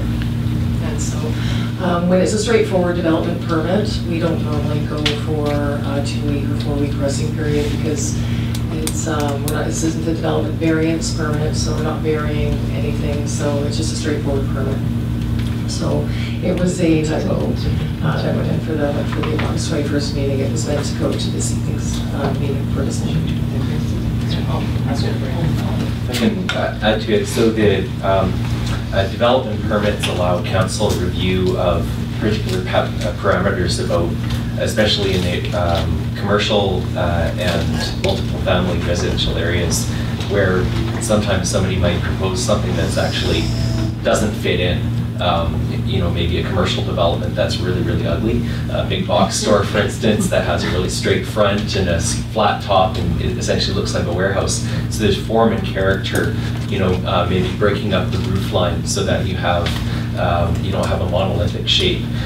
Looking at something that is out of character for the shape of the community. And also the Sustainable Community Plan has some specific guidelines about sustainability and in staff sort of review of this, we can comment also on how it meets or exceeds those guidelines. So basically, how does it fit? You know, how's the parking scheme interact with the neighborhood and that kind of thing? It's not in reviewing basically how councils use and shouldn't use development permits. Essentially, they can only be about the guidelines that are in the official community plan. So with a determination that a particular project fits within a zone, and once that information is ascertained by the planner, then it basically proceeds then for review of how does it look, how does it feel, you know, does it, maybe there can be some information back and forth with the architect, and that's the purpose of today's discussion, to hear further. So if I understand this correctly, this development permit has met every element of criteria other than the one of form and character, which we are now endeavoring to look at to see if there's any possibilities of questionability on it. But every other element has, because this is not about zoning, I realize that. It's met every other element, so it's just the form and characters left. I understand that? Okay. Before we go ahead, sorry. Thank you. Through the Mayor, so we actually have the opportunity here to, so we've reviewed the design and intent in detail. And actually would like Dara Sutton to introduce her team and just maybe share a couple details about the development and the architectural design and that kind of thing.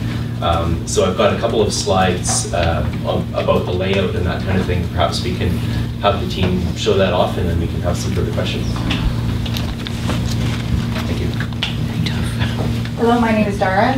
I'd like to introduce the team that's here today. We have Lucas, who's from Cover Architecture in Nelson. We have Sarose, who's from BC Housing. She takes care of operations. And then we also have George from BC Housing, who manages our project. So if I could ask Lucas to come up, please. Most of you are aware of the Boundary Women's Coalition. We provide safe residence for women and children who are affected by violence, abuse, or at risk for violence and abuse. We've been in operation in the community formally for 25 years with grassroots that extend past that. And I thank you so much for your time. Thank you, Dara. Mayor and Council, thank you for the opportunity to speak about this project. As a firm, we're very excited to be involved in this project. It has a very positive, I think, intent within the community, and I'm not going to get into it, but of course it has some link to the previous conversation that we've been having today, including the outreach offices that are included within this scheme. In terms of the purpose of the development permit that we're considering today, the idea is to understand whether or not the project fits comfortably within the community from a form and character perspective. And I'd actually ask you to go back to the three-dimensional views first, if you don't mind, Graham. And so what we see in front of us are two views of the project.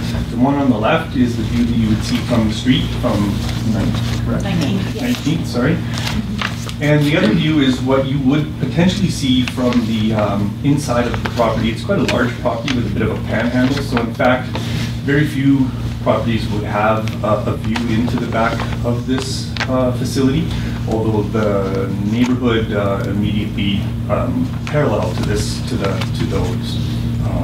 lot, or I should say to the, I'm trying to remember now, it's kind of a skewed property, so I'm going to just say the south face would have some view into it.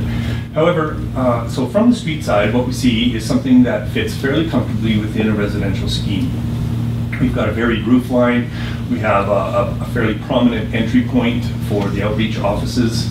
And I would point out this is a bit interesting in the sense that this is a transition house, which typically is not discussed publicly.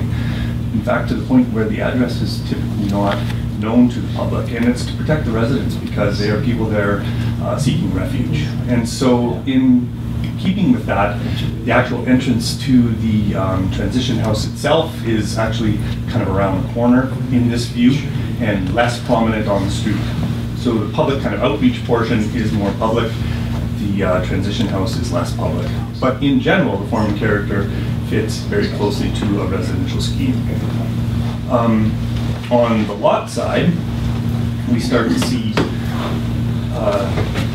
the parking facility, which is that large blank area, of course, that will be screened both from the street and from within the lot. And we see the backside of the building of the residence, which offers a very offers a place of refuge in some sense, in that it is screened from the rest of the community. It has a very nice sort of arched or vaulted outdoor covered deck with a green space adjacent to that, allowing for children and others to enjoy outside activities while being, while being safe and being contained in a way that allows that security for families. If you go to the next slide, I guess that's already on there. So here's the site plan. This being 19th, this being the entrance into the parking. There'll be fencing existing in some form in two locations here to create kind of an airport bathroom entrance so that the parking is not seen from the street, and that's to protect the identity of the people that are using the facility. And then the outreach office entrance is located here with the sidewalk to the street. There'll be fencing around the perimeter, again, as mentioned, and a little closer view. We'll have some bicycle parking, and as well as slower parking, garbage facilities, and as I said, a closed yard at the back. One thing that we are striving for under the BC Housing Mandate is to reach step code 4 of the new energy code that's been released recently by the province. We're actually going to be aiming a little higher than that. We're not sure at this point whether we'll achieve it, but we would like to shoot for passive house certification. Passive house certification results in a reduction in energy use of 80% over standard construction for about a 10% increase in construction costs. And so this will make it, it'll be unique actually, I think, within the country in terms of applying that level of efficiency to this building type. It'll certainly be unique within BC and within the community itself. And so I find it rather ironic, in fact, that something that most times results to be relatively quiet in the landscape could potentially end up as an exemplary project for this type of facility. And here you see the way in which we've have a lot of glazing on the south faces, which includes sort of this face and actually the face of this wall and this wall, and then reduced glazing on the north wall. So it's one of the major pieces of passive house. But in general, other than that, the materials, form, and character of the project really do, I would say, match the community in which it's going to be situated. And we've spent some time making sure that the circulation and the way in which the residents of the building experience the community, I think, do quite a good job of creating that area of refuge, but at the same time, not creating something that feels too much like an enclave or something that is different from the rest of the community. Because I'm just going to board you that overall site and work over it. Sure. If I may ask a question, what is the finish outside? Is that a stucco finish? At this point, it's intended to be a stucco finish, and I will point out the Grand Forks, luckily for us, is somewhat flexible in the way they present or accept a development permit, and so We will see continued evolution of some of the elements of this design, although I would say that it would stay within sort of 90% adherence to what you're seeing in front of you today. But yeah, stucco, natural wood, cedar planking, painted steel roof, and probably timber fencing. Metal roof, you said, right? Yeah, metal roof. Okay, right. Councillor Carr, you have a question? Yeah, I asked if staff would put up this picture, because when you look at the site plan, it's just the schematic. You don't get to actually see, yeah, the satellite position and stuff. So just to confirm I'm in the right place, we're talking about this area right here. Correct. As the transition housing, and there was plans for a phase 2. No, that's all. Sure, yeah, that's. Okay, I can speak to that. Change. So what has commonly been referred to as second stage is not on the table at this time. What we were approved for was the transition house.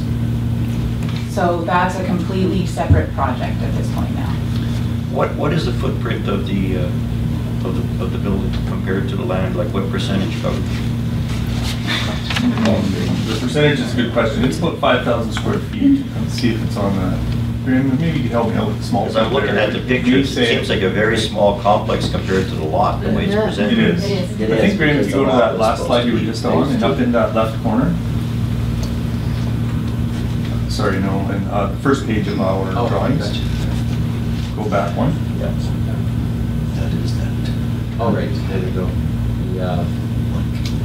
So, yeah, it's nearly a hectare in size, so 10,000 square meter block, 2.5 acres. And the footprint of the house. 5,000 square feet, but I think if you go to the first, I guess it's the second page of our drawings. What do you think? Right there, top left. Yeah. I believe it says a percentage up in that box there. There we go. Lot coverage, yeah, there it is. 50%. No, maximum permitted, but we're at 5.9. We're at 6% lot coverage, and we're allowed up to 50%. So I was right. Very It's only small. a very small footprint. Excuse me, it extends only about 6 to 10 feet behind the end of my property. So from the visual, you would see where my property ends on 19th and the actual limit of the building. Yeah, I see that. Yeah. Okay, there was a reason I had that question, so you've answered it. Thank you. Sure. Councillor Hammond, did you have a question? Yes.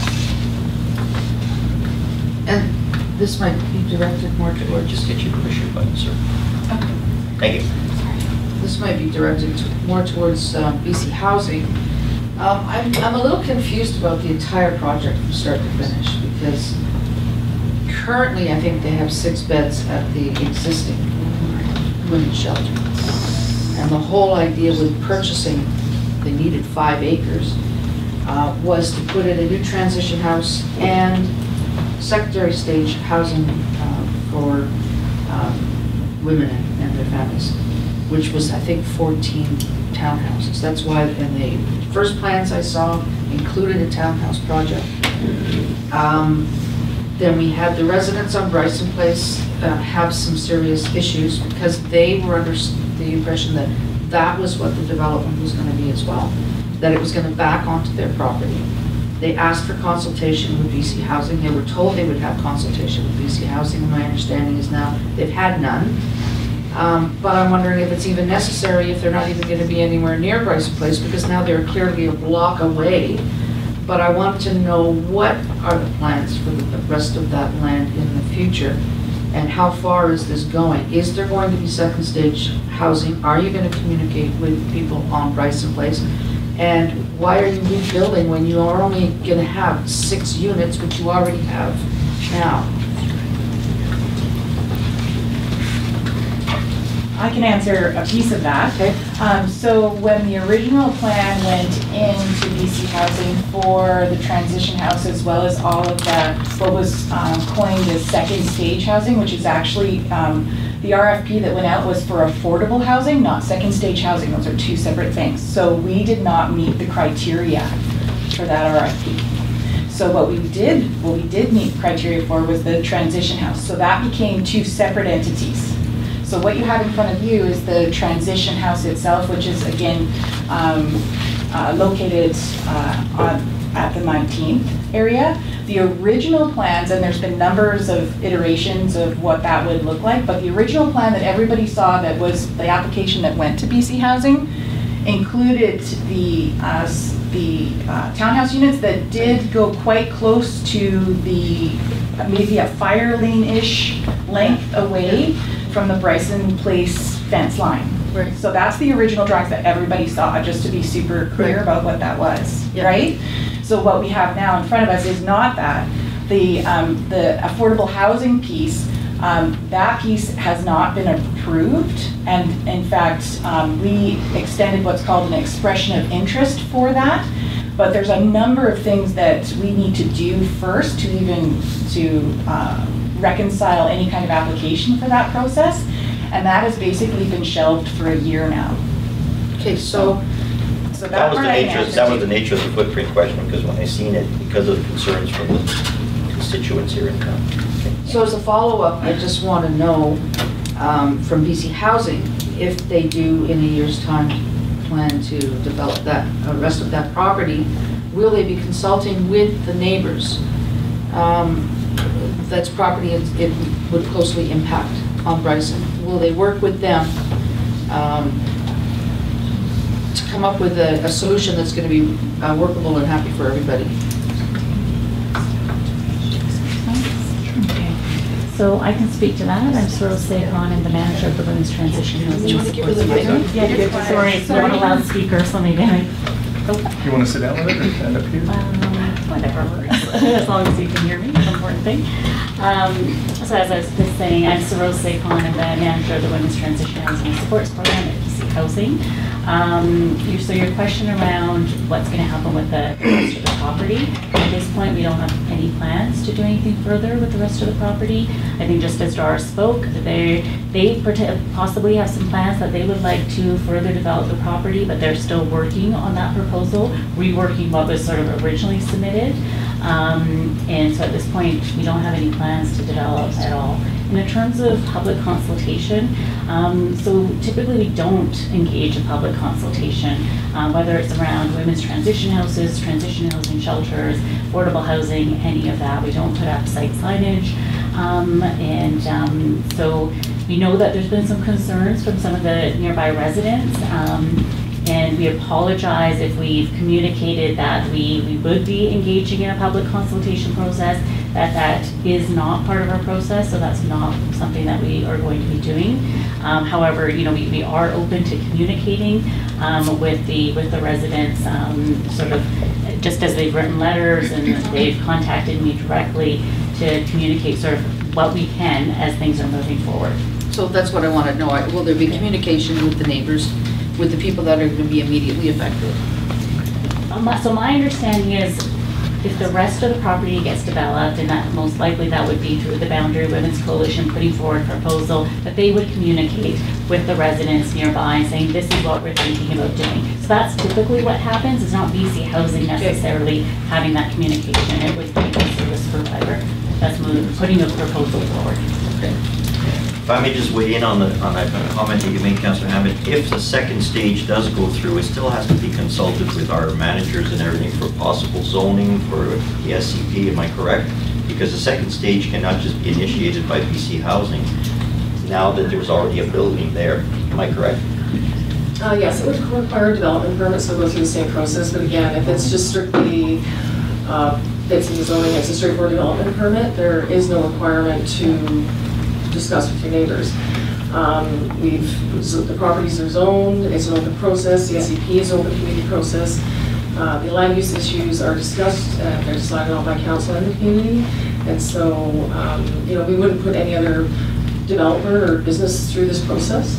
If they're simply building an apartment building or a townhouse or row houses or a multifamily unit, we wouldn't expect them to weigh in with the neighbors as long as they're following all the rules. That's right, if it meets the criteria of our SCP, then there's no question, but if BC Housing would wish to talk to the neighbors, that would be a courtesy, and they have that prerogative if they wish to.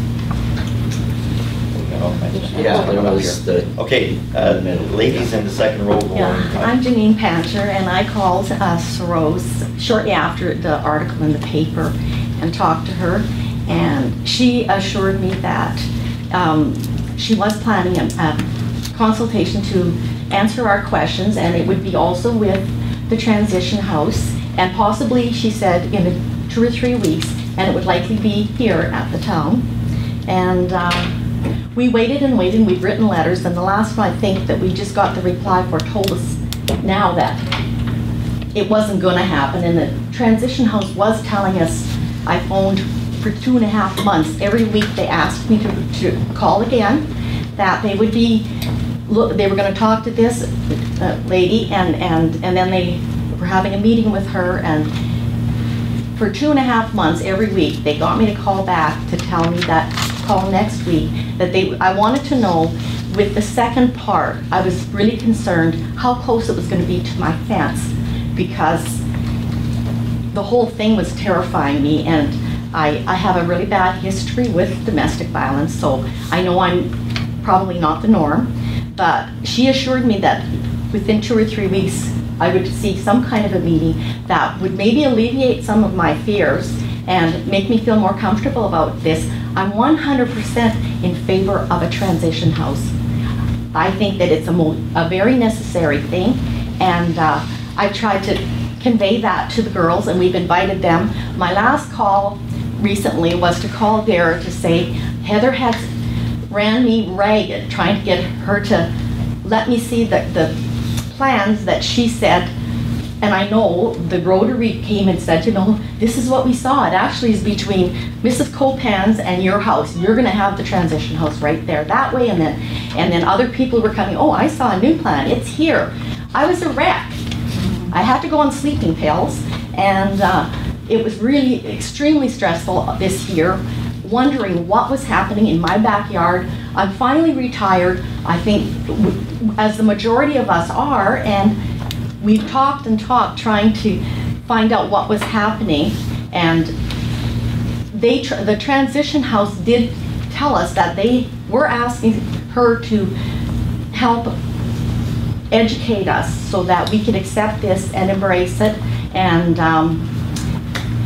I got a letter from Sir Rose a couple weeks ago to say they don't do this, after she had told me I could count on it, and they would have liked to have talked to us, but they were banned from talking to us. So the question I have after seeing the plans now, are your fears alleviated now? Well, because they're not right up to your fence? I'm concerned that this is the first part and the other part is still coming, and I don't trust these groups at all because of what's happened, and I don't believe that this building that they've shown me complies with R3, because it's a 6-bedroom house just like I have it in R1, and it has an office just like I have. It has media rooms, and it's shared accommodation. I think that is a single-family dwelling, and it should be in community use. Not that the municipality is going to step into this, it's not in our parameters again, but just to reiterate the question, seeing as there's no encroachment, are your fears a little less now, not taking into consideration the possibility, which is a hypothetical thing at this point? Are your fears at this point now alleviated? Well, I don't feel very comfortable with anything they tell me, really, because they have never wanted to answer anything we've ever asked. You just said that you approve transitional housing. I definitely feel that where it is, I think that there's locations that this transition house could be that doesn't interfere with all the retired residents around it, and we would embrace that. But I don't feel like it's going to make me feel safe when they put the second part in. And so with all due respect, you're saying not in your backyard? I guess maybe I am. Okay, thank you. Next lady. Okay, so I'm hoping that the council and... Could I have an addendum? Connie Heidish, I live actually in Bryson Place myself. I'm asking the council to take the first recommendation and take the time to actually approve this no later than August the 21st. And the reason is that we never have had an opportunity to talk to anybody that would help us or listen or appreciate what we want to say. I just put in a package today. I found out last week through Dara that there would be a permit putting in today, and we didn't have time to put into council for you guys to review it. So I believe that there is material in there that does indicate that we feel that this dwelling today, it does not comply in the R3 multifamily residential zoning. We feel that there's two types of dwellings that are allowed on that. The number and type of dwellings units allowed, one of the following type of dwelling units are allowed on a parcel of land in an R3 zoning is number 1, a multifamily dwelling or an apartment. This complex or facility is not a multifamily dwelling. In our definitions, multifamily dwelling is separate units for people to live in. It is not about how many people are in a building. The language is very clear in our bylaws. It's about what type of dwelling, not the people that live in it, that are allowed in an R3 zoning. Historically in Grand Forks, I've been born and raised here, and any R3 multifamily dwelling, such as the Gables, those are townhouses. Next to us, we have townhouses as well. On the property next to the one that was purchased by BC Housing is a duplex. Those all belong and are defined in it. If this is allowed, this will be the only single family dwelling. Otherwise, every single one of us could potentially classify our homes as multifamily dwellings, because if I have a 6-bedroom, that could be then interpreted as that. Multifamily dwellings are separate units for people to live in. This is not a separate unit. It is a facility. As Janine had indicated, we do support this. There should be more discussion. It is about the interpretation of our bylaws. Thank you. I will let our Manager of Development Engineering weigh in on that comment. Question. Thank you. Through the Mayor, thank you. So our professional planner, Dave Smith, has reviewed this at every stage of the development proposal and provided information that's consistent with all stages of the development, including the primary one. He reflected that the definition for dwelling unit, which is pertinent to all zones where dwelling units are permitted, is broad in scope and all-inclusive insofar as the type and density of dwelling. So when you look at the individual definitions, right above, it's stated without restriction of generality, the above, this includes but is not limited to the following classifications. The key point here is that the classification for transition house doesn't exist in our zoning bylaw. You could look at the definitions in the zoning bylaw for what's in community use. Council private partnership is one of them, and also congregate care. So in reviewing congregate care, it's not really a good match there either. So if there are multiple families living together, each in their own units, there's locking doors between them. They have some shared facilities. They also have their own bathrooms and private spaces. There's we don't have a definition for dormitory. Where would we put a college dormitory? Multiple family residential might be actually a potential zone. So really what's important is to look overall at the language of the zone as a whole, of the zoning bylaw as a whole. The courts have been very strong on limiting to what's actually, what's the overall intent. This isn't the waste transfer station or some non-compatible use. There's multiple families coming together and living in one location, and the advice of our professional planner is that that's the scope that's provided. Just to make comment on that, sir, when Mr. Smith did look at the planning, it was the first presentation that was done, which included those other units as we discussed. Today, what they're presenting is not the same that Mr. Smith does. Now, we can argue about the congregate care facility, but if you read the bylaws very clearly, it meets every single thing. However, the only difference is the people that are in the transitional house are not this one refers to somebody as a semi-independent. The majority of the people are. That's the only difference under a care congregate facility. So you might want to review the bylaws.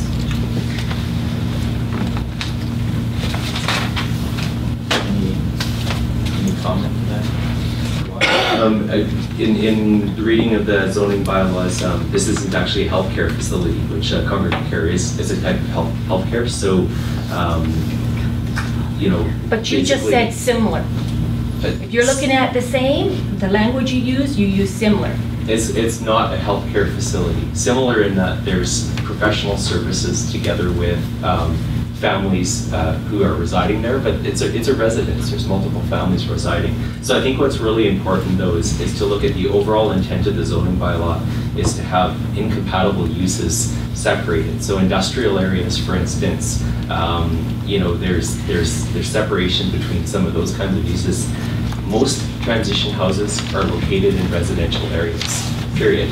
They're not zoned community use, they're not zoned institutional, and I think it's really important to look at the overall intent of the zoning bylaw. We're required to look at that as opposed to specific language about what the limited definitions are. But at this point, I think I have no further comment. We have two show of hands, Councillor Krog and then the gentleman in the second row, I believe, I've got the order right. Yeah, couple of things. This is the development permit. There has been questions raised and all the way through about whether it fits the zoning. And Mr. Smith did a report similar to the question from the lady in the second row. My understanding was when we first saw the proposal, it had the houses, second stage, it had that, and that had Mr. Smith saying, yes, it does meet the zoning. Now that the second stage isn't there, does the planner still feel that it meets the zoning? To you, to the no comment guy, who's probably not going to answer because he had no comment. So has Mr. Smith, basically has the planning professional been shown the new thing, and do they still feel that it meets the zoning? Yes, we have been consulting with Mr. Smith the entire time, so he's been in constant contact with us. And we're not saying that it couldn't fit in community use, we're saying that it could also fit. There's a number of places it could fit. We have residential and industrial, we have residential allowed in commercial, we have home-based business allowed in residential. We don't draw those lines, and we are not going to segregate a section of our community. It's like Graham pointed out, the bulk of these are in residential areas, and that is where they belong. They are members of our community, they belong in their community with their community members and surrounded by their community. And that is, and it does fit. I mean, we could be more restrictive on our zoning bylaw. We could tighten it up in every way. In industrial, commercial, residential, we can tighten it, tighten it, tighten it, tighten it until people can't move, until people can't do anything. We can never fully account for every single eventuality in every single zone. So when we have situations like this where we don't specifically mention them, then we look for the best fit. And it is a compatible use, it is residential. I have yet to see anything to prove that these devalue a neighborhood or increase crime in a neighborhood. I haven't seen anything to back that up. And so we've moved forward as a residential, and based on our planning consultant and his professional opinion, and he's been in the business a long time in the Okanagan, where they have, a lot of increased pressures in residential and different zoning, and so that's what we moved forward on. Realistically, if they chose not to move forward with this project, they could subdivide it off, they could sell it to a developer, and a developer can develop apartment buildings townhouses, row houses, whatever they want. And they could put a 50-foot apartment building 20 feet from Bryson Crescent, so. Yep, and that's what the zoning is for. And I mean, and that is eventually, that could happen. Yeah, And we realize that. I think that we're lucky to be dealing with BC Housing and the Boundary Women's Coalition, because they're very sensitive to the neighbors and to the neighborhood, and they are doing that consultation piece and making sure that the public is informed. And another developer may not do that, and they wouldn't have to. So I guess the key element, if I may just weigh in on this, is interpretation. Every bylaw can be interpreted so many different ways, but as long as it's being followed, basically, it's okay. And it has. Okay. Councilor Crog is a follow-up, and then I have the gentleman in the back, second row, with the yellow shirt on, and then I have the lady with the striped blouse, I believe. Okay, thank you for that, that answer back to staff.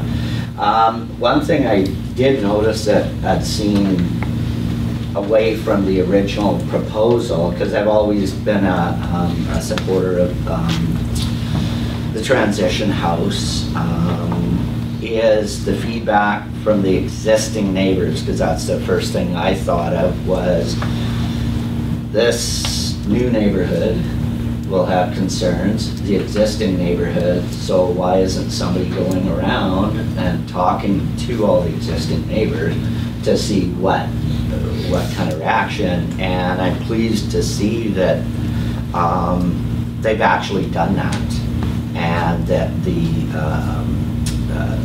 it's showing a negative, a non-negative impact.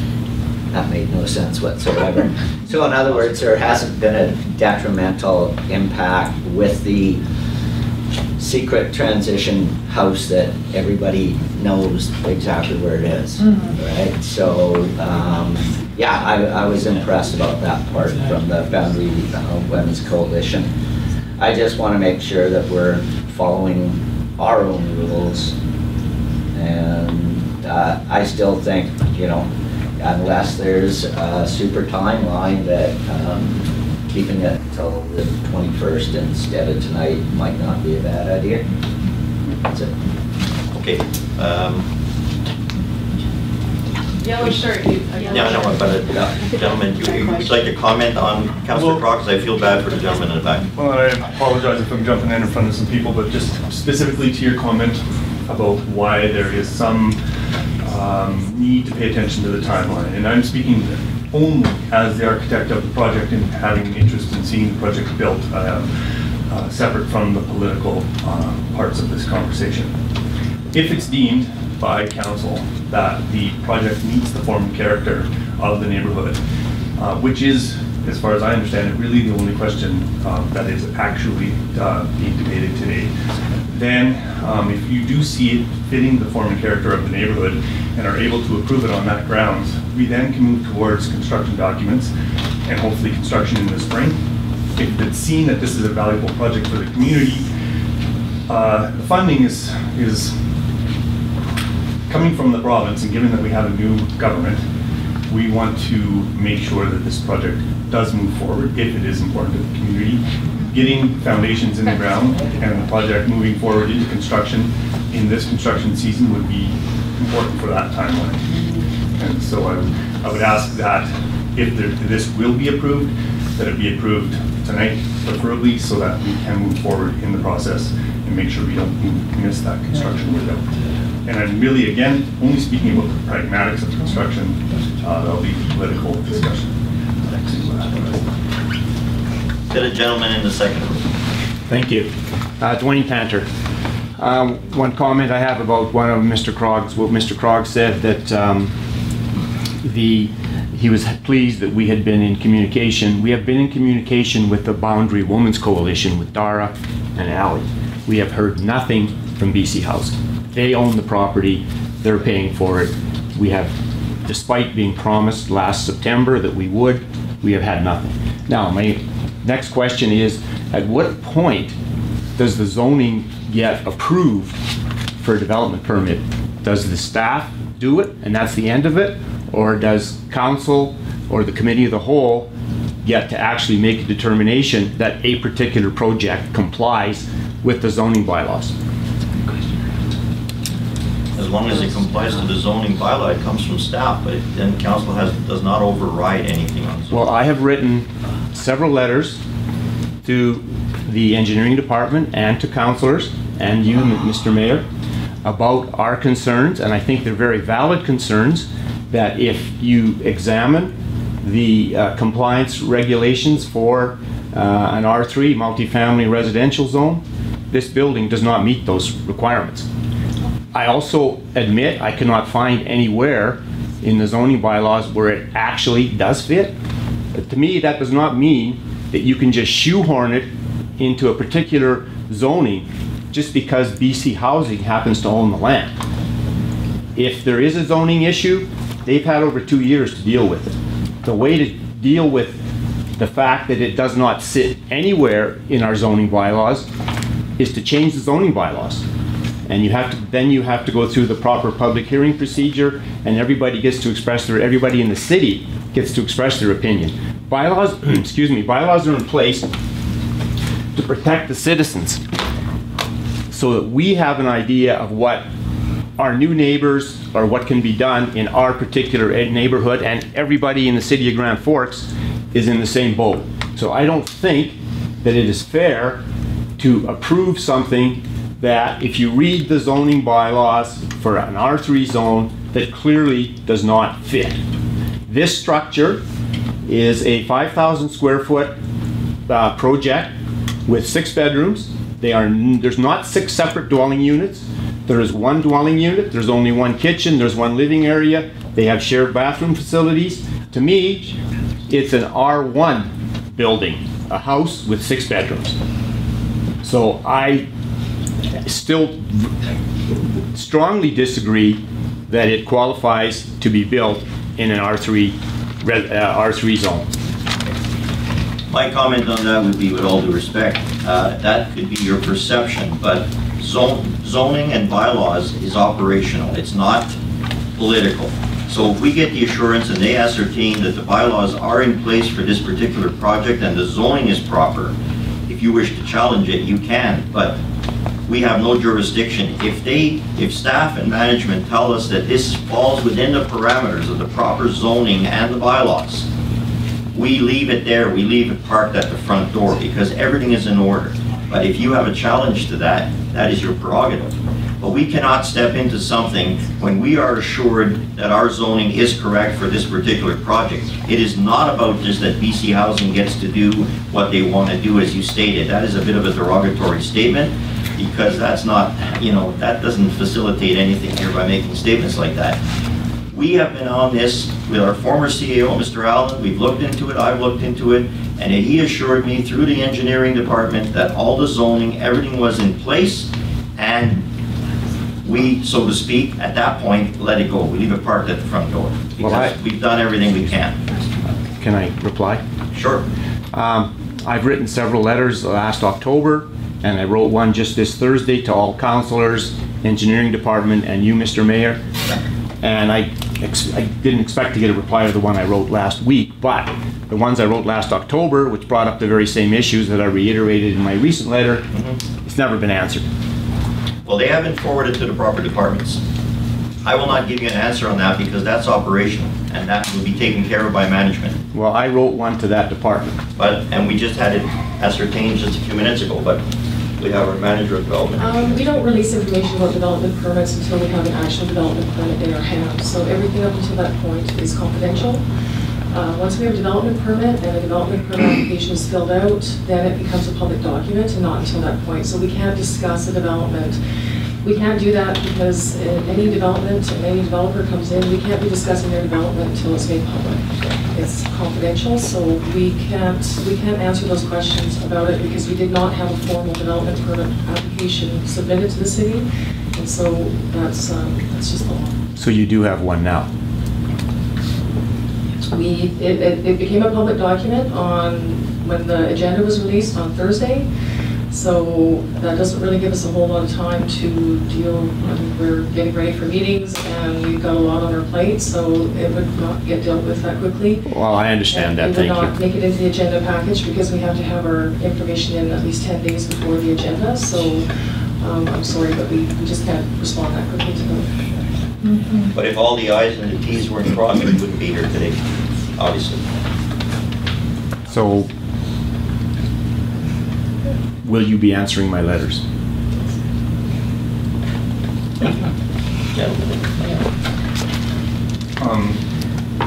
Again, as the architect, I'm curious if council has any questions or comments on the form and character of the building. I'd love to respond to those. Which is the actual nature of this resolution.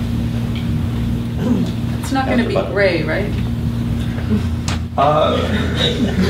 It's undecided, is that why it's gray? No, well, actually, in contemporary architecture, contemporary housing right now, if you look at what's happening, Gray is beautiful. gray is really the new gray is the new red. And what we find is that using the gray as part of the palette really helps the natural characteristics of the wood pop and become the feature element of the building. And we intend this to be as close to possible a zero maintenance building. And stucco does have a very long life in this, especially in this climate region. And we believe that the wood will attract the eye.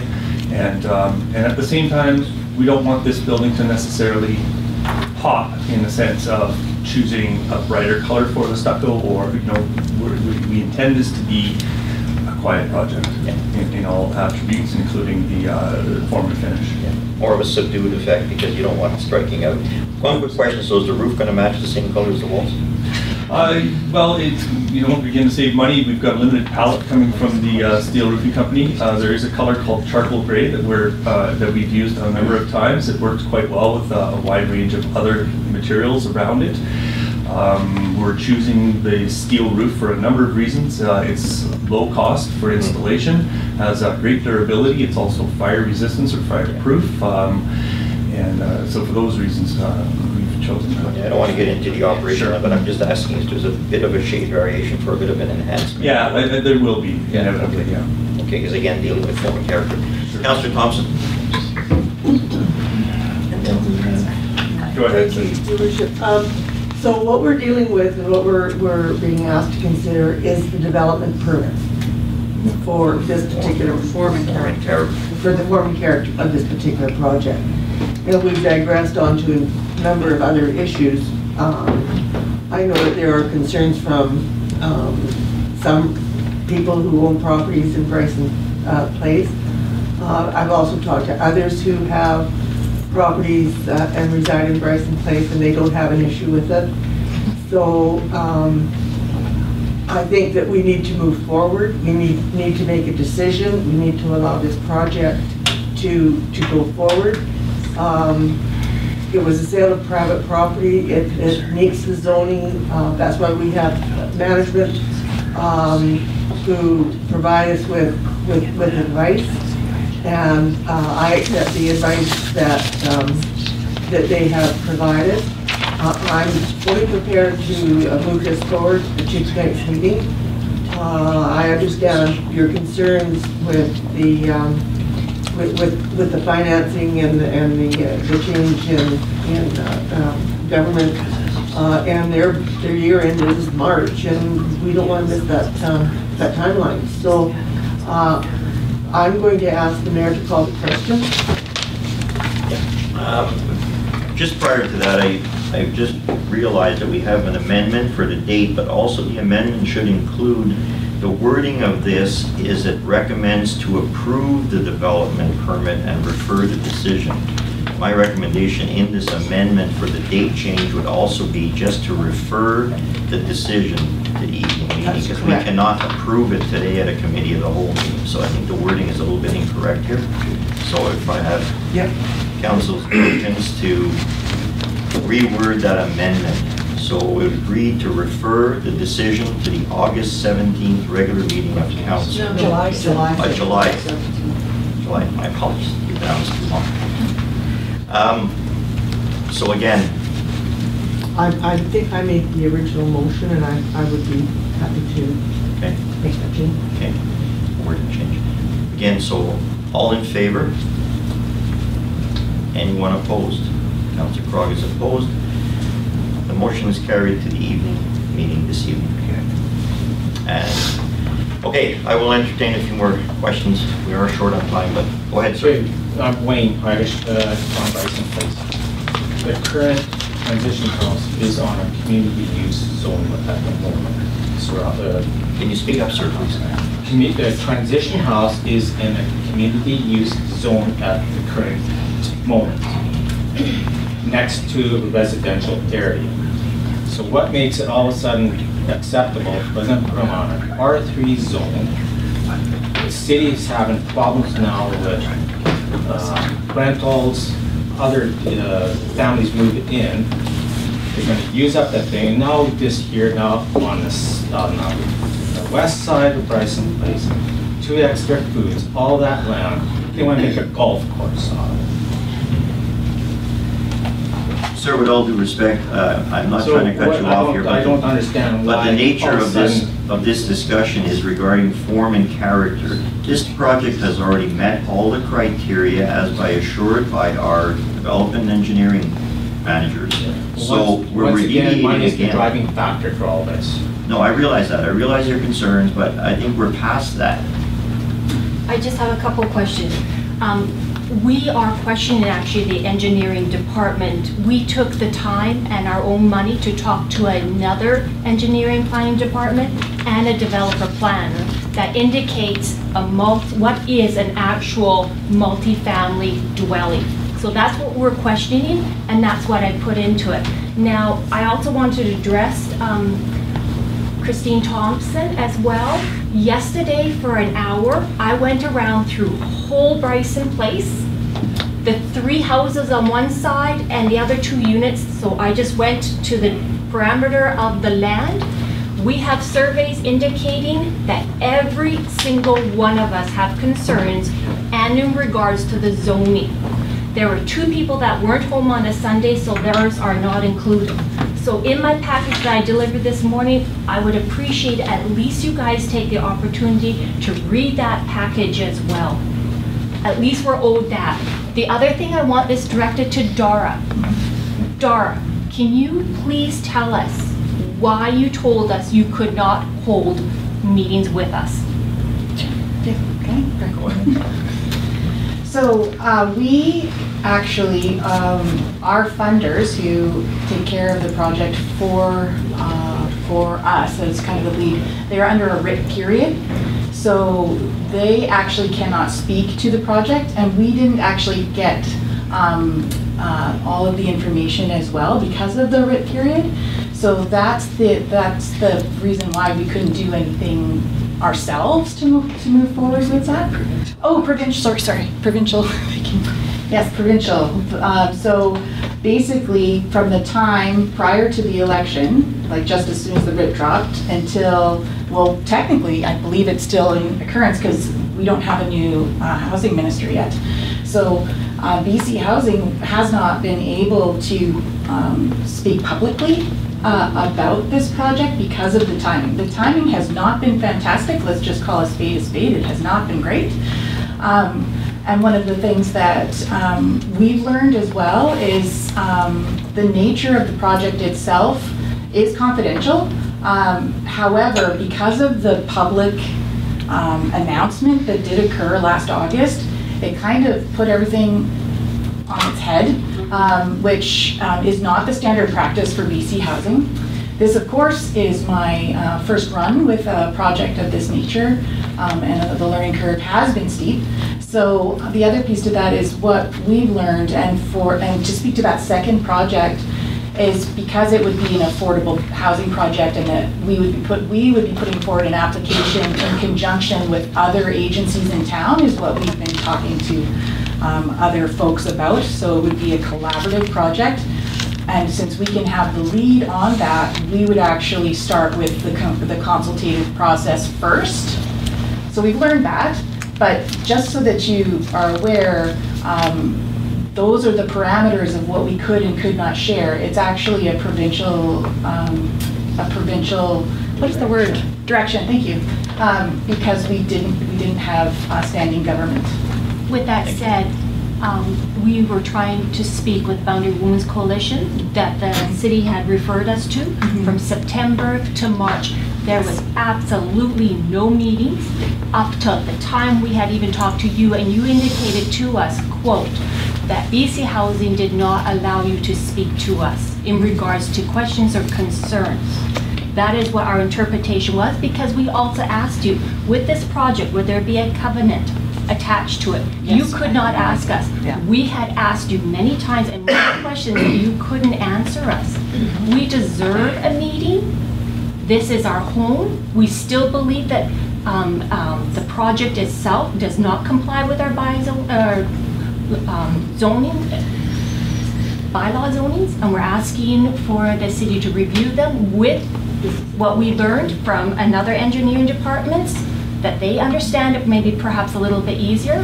So that's all we're asking is take the time to read Mr. Panter's letter, take the time to please read what I have presented today and have more discussion before anything is resolved here. And in all heartness, you should all have a discussion with us. And shame on BC government, shame on the Boundary Women's Coalition, because the ones that got screwed are the taxpayers, again. Thank you, ma'am. I will not entertain any more conversation on this. We've called the question, we're done. I will let the lady in the second row, but if it pertains to this conversation, as I've just stated. Okay, I never got that. Oh, go ahead. My name is Lori Lum. I'm a member of Boundary Women's Coalition. I'm glad it was clarified by Councillor Thompson that the issue before council is not about the zoning, because the zoning, the project satisfies the zoning. It's about the form and substance. And you know that Boundary Women's Coalition did less than a stellar job in consulting with the neighbors.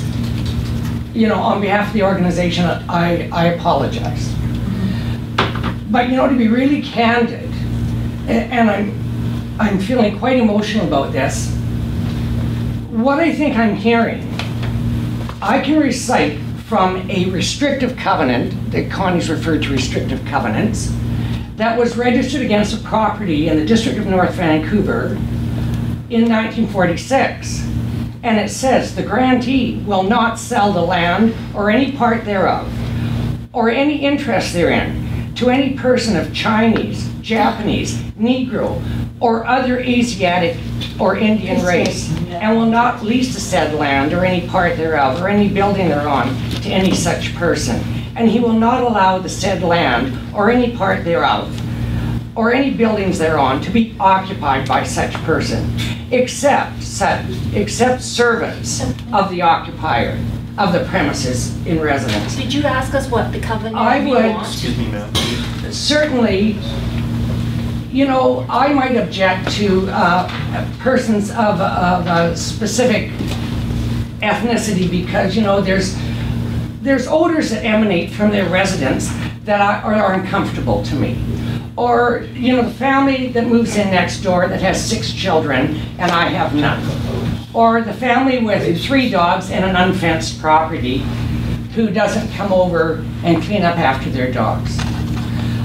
I guess I accept that I live in community, and I may have to tolerate cooking odors or people's children. Mr. Chairman. Sir.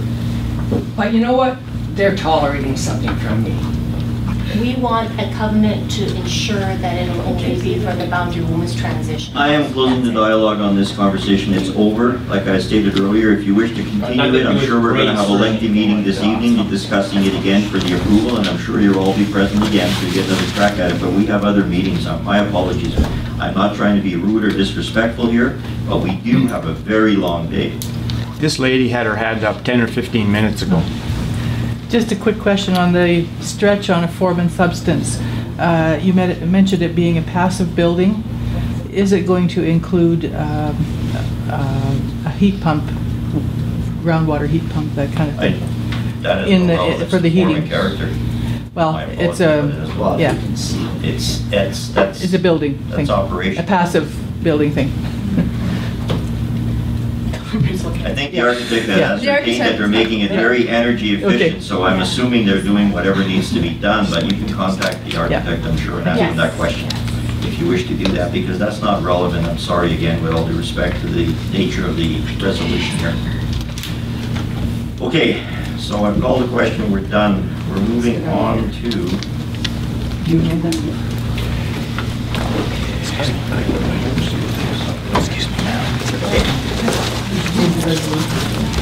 Okay.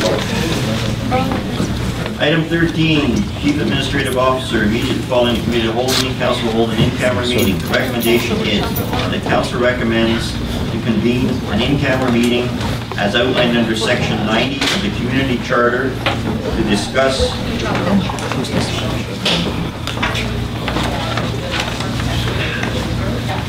discuss matters in a closed meeting which are subject to section 91D, the security of the property of the municipality, section 91E, the acquisition, disposition, or expropriation of land or improvements.